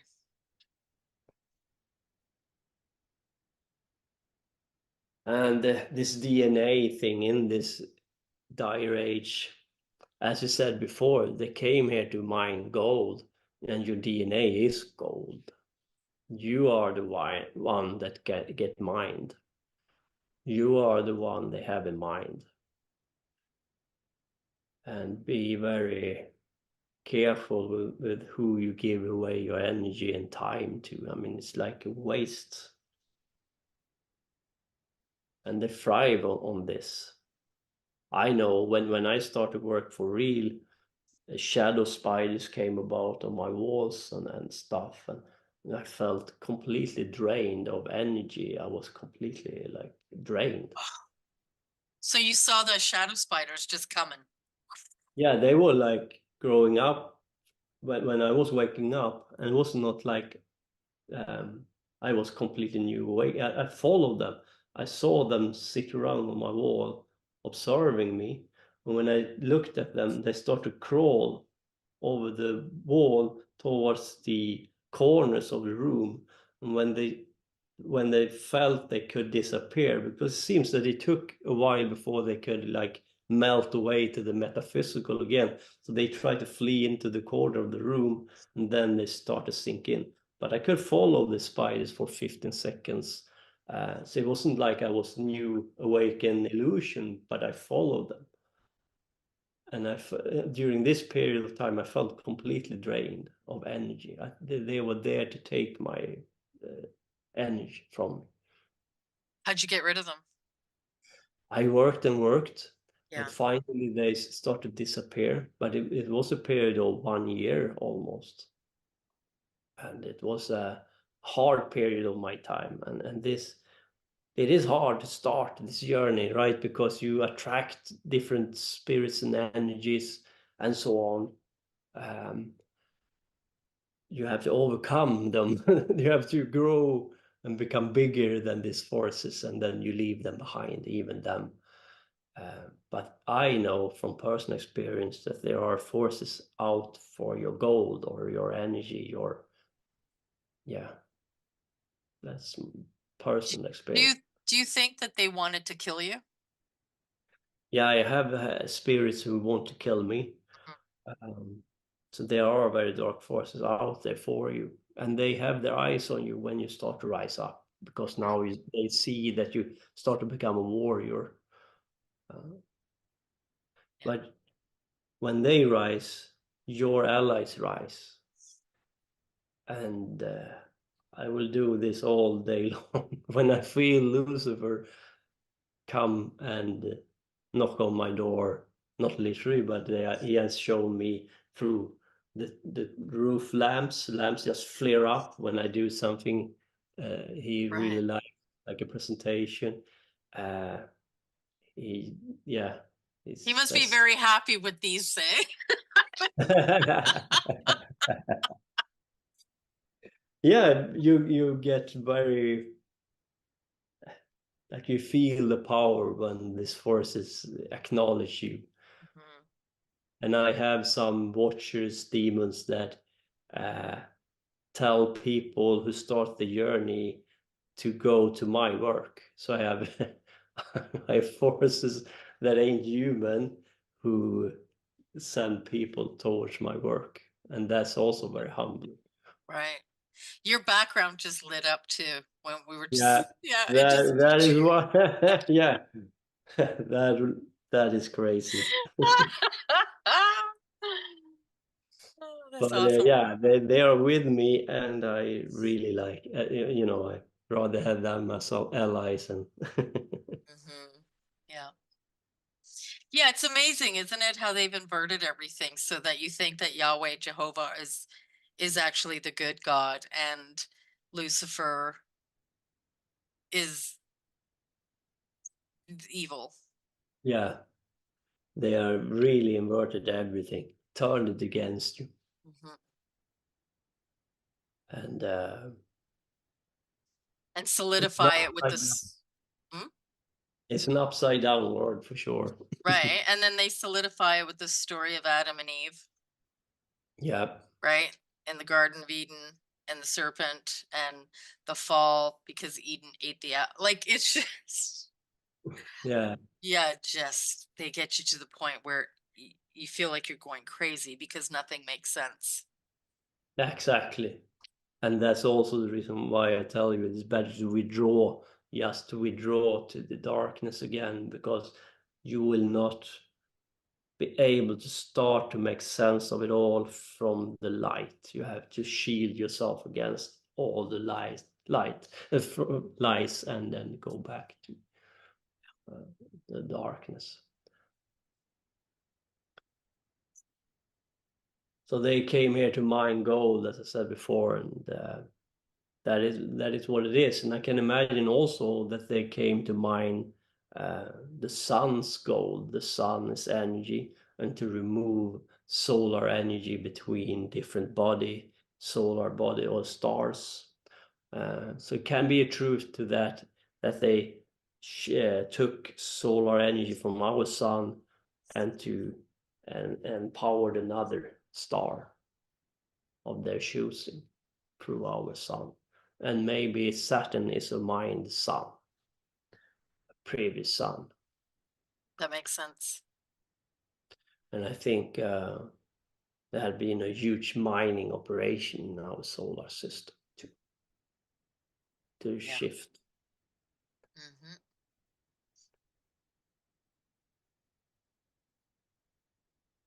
Now, you are a single grain of sand in the desert of Set, meaning that when we come here, you are here to work on yourself. And when you start the metaphysical work, you start to push your fingerprint into nature. But you have to give nature something to remember you from. So before you go, before your body breaks down, if they manage to manipulate you to don't do anything in this lifetime, you will just come back as a random person in the next life, and you are powerless, and you won't remember the previous reincarnation. Therefore, you just come back, and it's very easy to control you if you don't have any power, any memory. So before the sand runs out in the hourglass, you should push your fingerprint into one of the sands before it exits the hourglass. Next time when the hourglass is turned and you come back, you will have a fingerprint and you can unlock that memory and you can continue your work. And now you can start to evolve slowly but surely. But if they manage to convince you that you should do nothing, you will just come back and you will be very easy misled or used and abused because you lack power. You have no blood, like fingerprint, blood print in reality that can remember you when you were here last time. And in order to do that, you have to start to work with a method to take back everything. And that's how they control you, of course. And we can see with this vaccine agenda, 80% of humanity went through this without thinking twice. Right. People have never start work on themselves in previous lives. They just come back as a random grain of sand in the desert of Set. They have no power. They have no memory. Now, we don't necessarily have any memory either, but if you haven't worked on yourself, it doesn't matter if you remember you were a farmer and get slaughtered.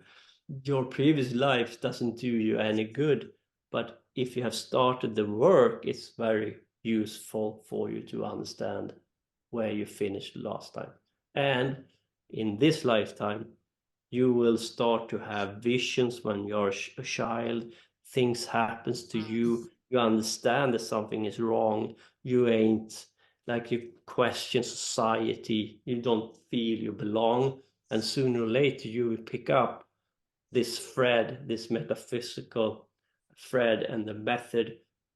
You ask the right question, meet the right people, so you can push your way further into this metaphysical journey of yours.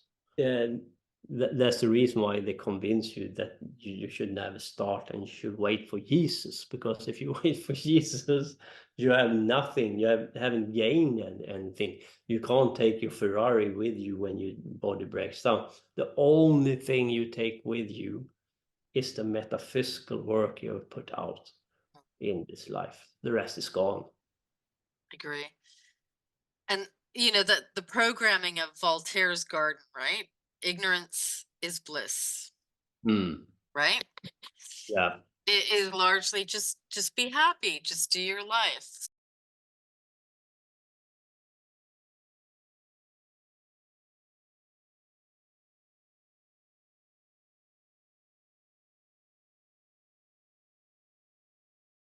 it went to the point of absolute ignorance. They're deleting genes, aka they're deleting consciousness. They're deleting you. And you know, Yeah. to me, this is how they create the next hive biobot. Yeah. Yeah. Agreed. Scary. Yeah, so you have this eternal return. If you don't start to work with yourself, you will be born on the Saturn again, and the hourglass will be drained, and you will have nothing gained if you don't start to work. And Saturn is the beginning and the end. It is Father Time, and you're born in time. That's why they hack people's energy, because they know that energy is literally everything. You have energy to do. You have energy to like, but if you have no energy, then people are finding a real struggle even trying to do the work. Yeah, exactly. And you went through it when you had the spiders for a year. So, you know, maybe you can next time when we're going to do the deeper method video for everyone, so that they get you know, really deep into it. You can explain the things to combat all these things they're doing to keep everybody energy poor and energy bankrupted. Yeah, absolutely. Mm-hmm. And the one rule of thumb is never stop when you have started the journey. Just push forward, and you will be more and more powerful. You can fall and you can withdraw, but you have to rise up sooner or later. You can withdraw for a month, but you have to go up on your feet again and start to go forward. It's very dangerous to get stuck when you have started to walk the walk. You should go all the way. What happens if they don't? You can fail miserably and fall and become even more trapped in the demiurgic prison. And this elite, some of them might be esoteric people who had a good intention, but became stuck even more than before because they fell, and they were tempted.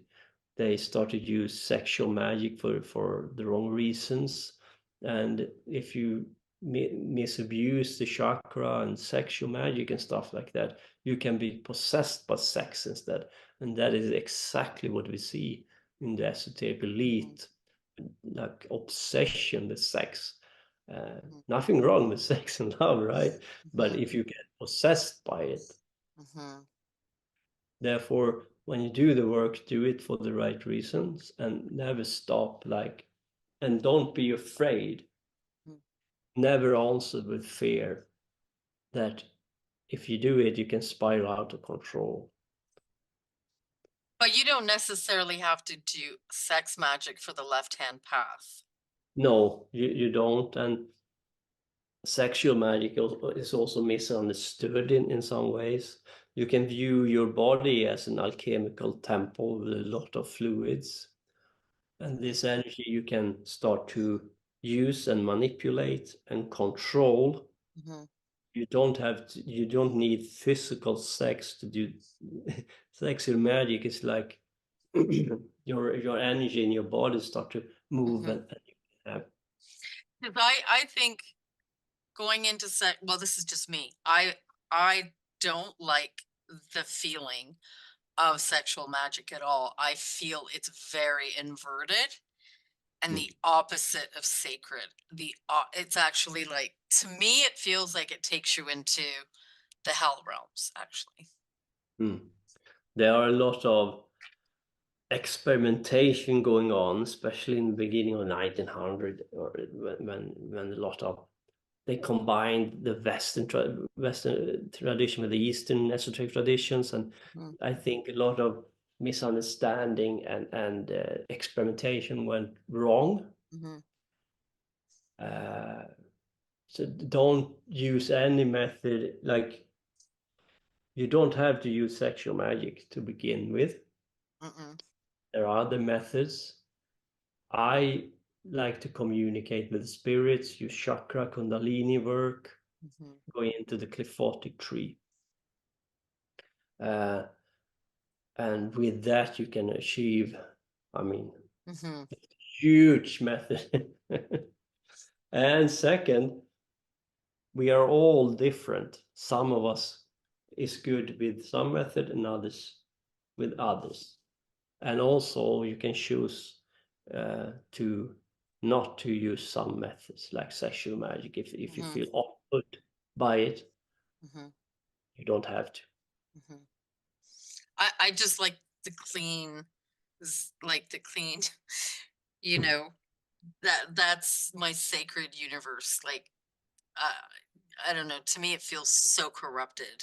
That's just me. Hmm. I like my Yeah. Buddhistic way.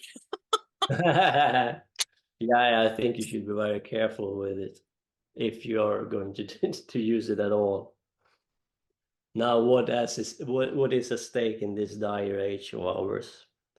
And to finish the presentation, we are in an apocalyptic situation, and the human race will transform into a new image. Either you transform through your spirit and you evolve on your own accord and through your own will, or a certain esoteric elite will devolve you. Either way, you will change, and there is nothing the human race can do about it. My solution is that we should transform ourselves by going back to where it all went wrong, before we was manipulated into this false light.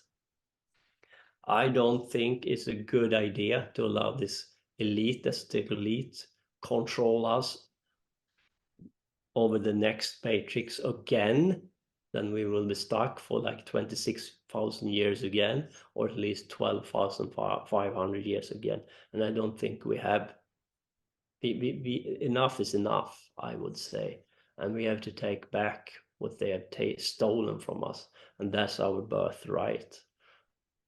They are parasites, and I think enough is enough. The human family have to evolve and go forward where we should go, have gone Mm-hmm. already. Right. We should have been there already millions of years ago. This is, Yeah, it's insane. this is completely insane, and yeah, Yeah. So, we need mm, your experience should be to travel through dimensions and discover new metaphysical worlds, soul travel, mhm, uh, travel to stars and so on. Your body is only your vehicle. If you can travel whenever you want, if you can leave your body whenever you want, this ain't a prison. It's only a prison if they convince you that it is a prison and that you can't leave. mhm. And if that's become your mental state, then you have created your own prison through their lies. And that's how they work, because they know very well that whatever you choose to believe in is what is created. So, Yeah. yeah, absolutely. And I say the esoteric elite is a nightmare enough to scare small children, but you are a terrible fucking nightmare, and it's time to wake.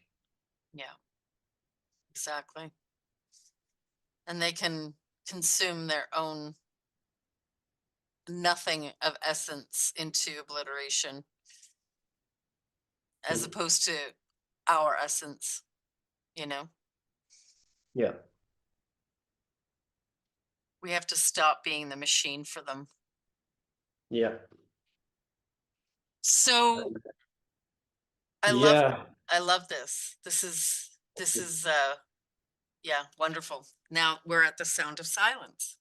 Yeah, the sound silence. I forgot I have a couple of, because I want to wrap it up as Yeah. well.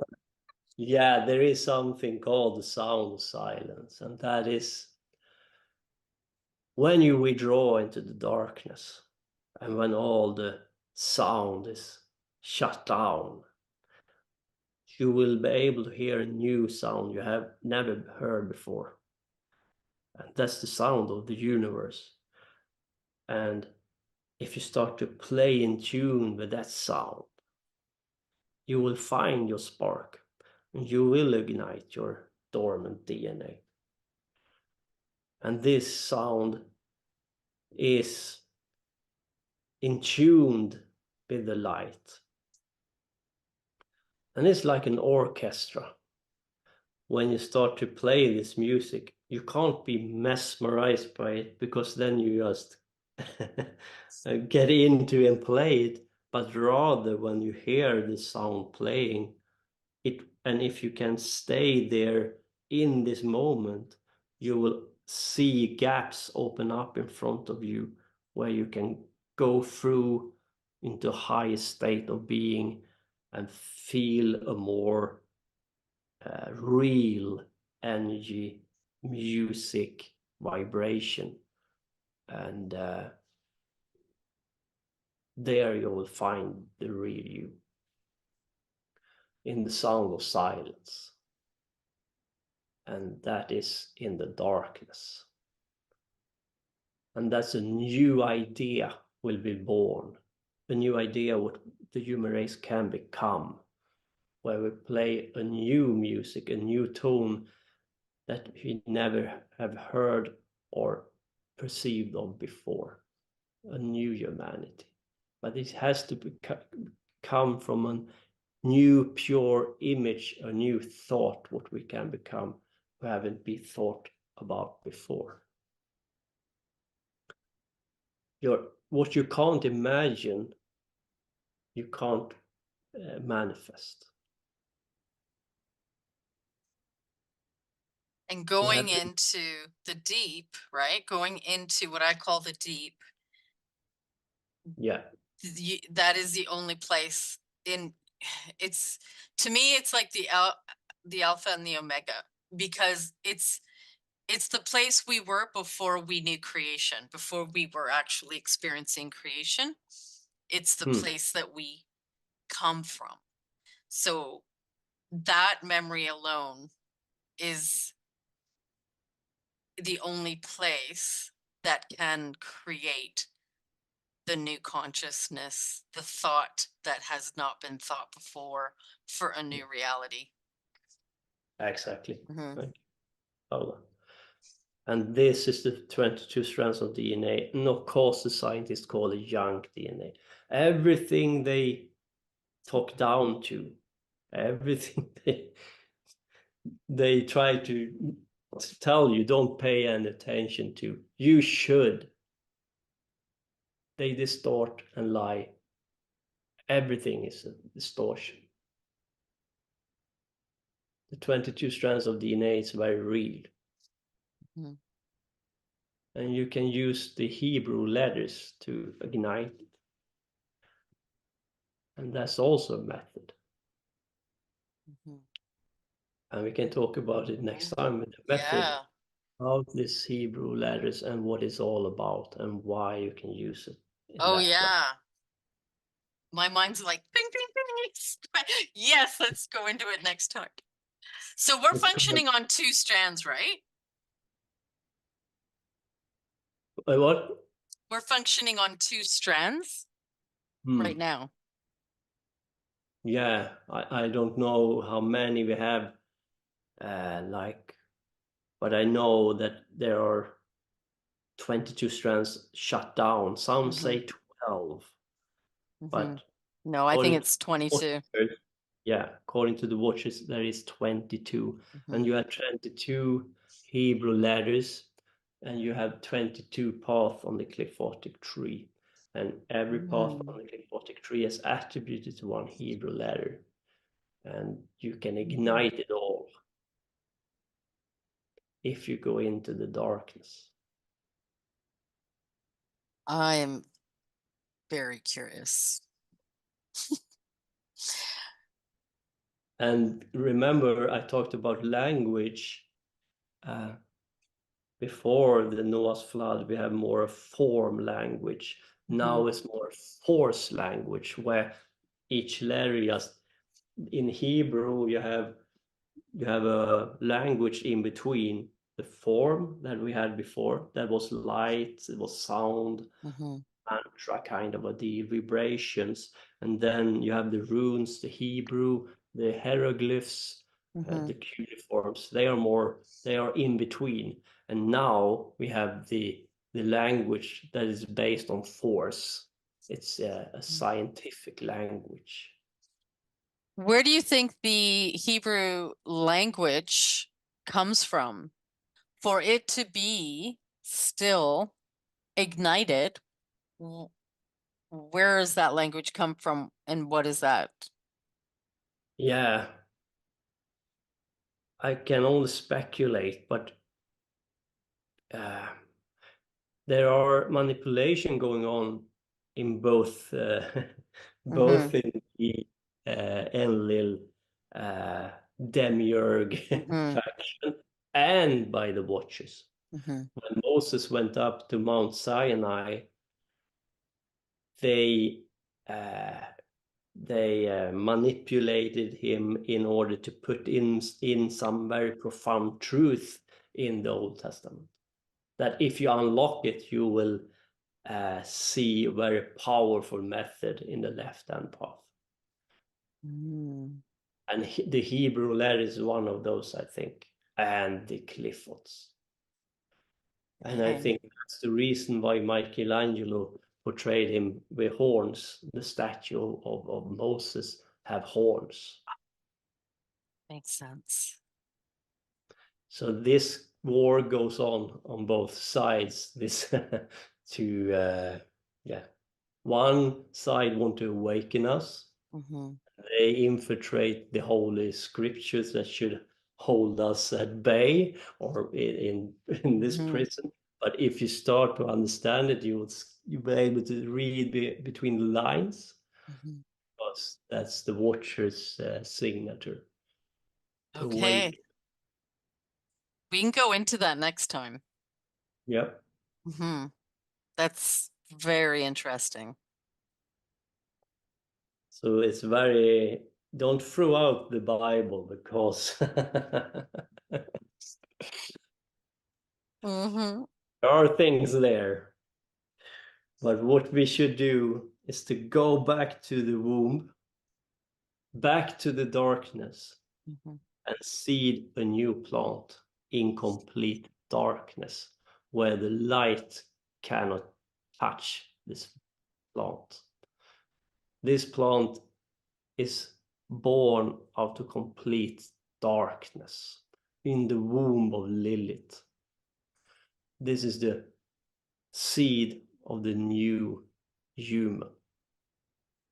And because the light haven't touched this flower or this plant, it is not manipulated.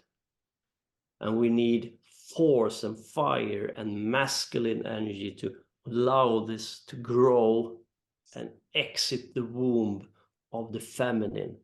And when it does, it is pure and strong enough to see through all the lies they have put into the light. They will meet this plant when it leaves the soil, and it can withstand it, and the humanity will grow into a different species altogether. And that's the masculinity you spoke of, that is not the distorted version. Exactly. Because we need it. We need willpower, fire, to allow this new plant to grow. That's a new idea what humanity can become, without the distortion, the manipulation, the lies, what humanity is, because it ain't. We can seed a new plant in the dark with a new idea what we can become. what humanity is. But we cannot allow this light manipulate the intent or pollute this plant. Seed it in the dark, seed it in Lilith's womb. And then we need fire and force to allow it to grow. And when it leaves, it hasn't been distorted. And it is powerful enough to withstand the light when it will. Amazing.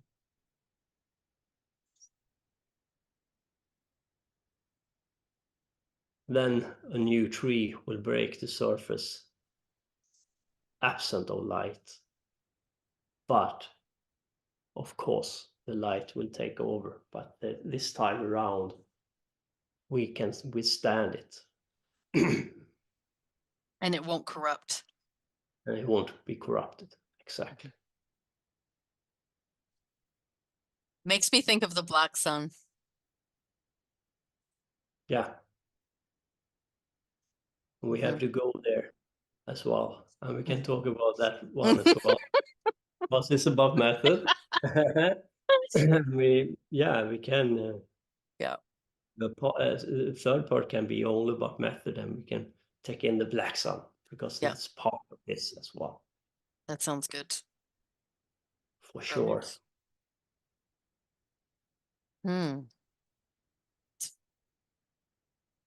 Yeah, this was all the 6 part of this presentation. I hope it made sense. I try to tell you why I come to the conclusion I have and what to do about it. It makes total sense. And it's very interesting because it brings me to the original tree of life. Because you ended with the tree in darkness that will not be able to be corrupted by false light.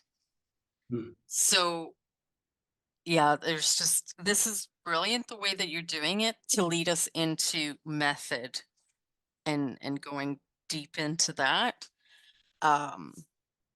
It's been brilliant.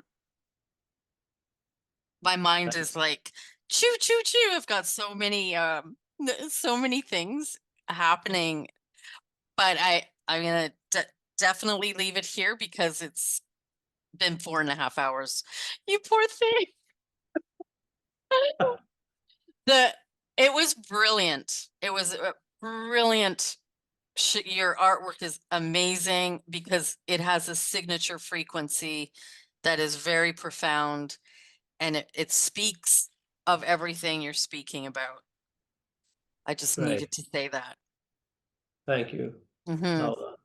And yeah, because sometimes you also miss that people is a little bit bewildered and lost. So sometimes it's good to just go step by step, and because it's important that people understand where I come from and why I come to conclude what I have come to conclude, and the method follows my worldview, of course. I think that's vital because it's really, really important for them to understand how to dispel fear and the MK Ultra techniques so that they really go into this with knowledge. So you explaining this all, I feel, is huge. And going deeper into it with the method is going to be, because the way we're doing it step by step, I think is perfect. Same. It's very important because people have a lot of questions, and I understand it. You can't just jump into stuff. And I think I have explained my position. And I will go to the left-hand path and the cliphotic tree, and I will do as much work as I can. I thank you so much, David. I know I have to let you go because I think I've exhausted you. It's like half one here in Sweden. Yeah. So I want to thank you. Have been great to be with you, Lauda, and looking forward to the next round. That sounds good. Thank you everyone for being here, and yeah, this is wonderful.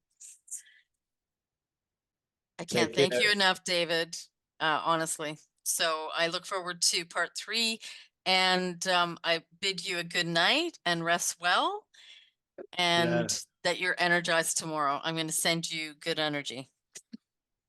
sounds great. Take care of yourself, Laura. It's an honor to be with you.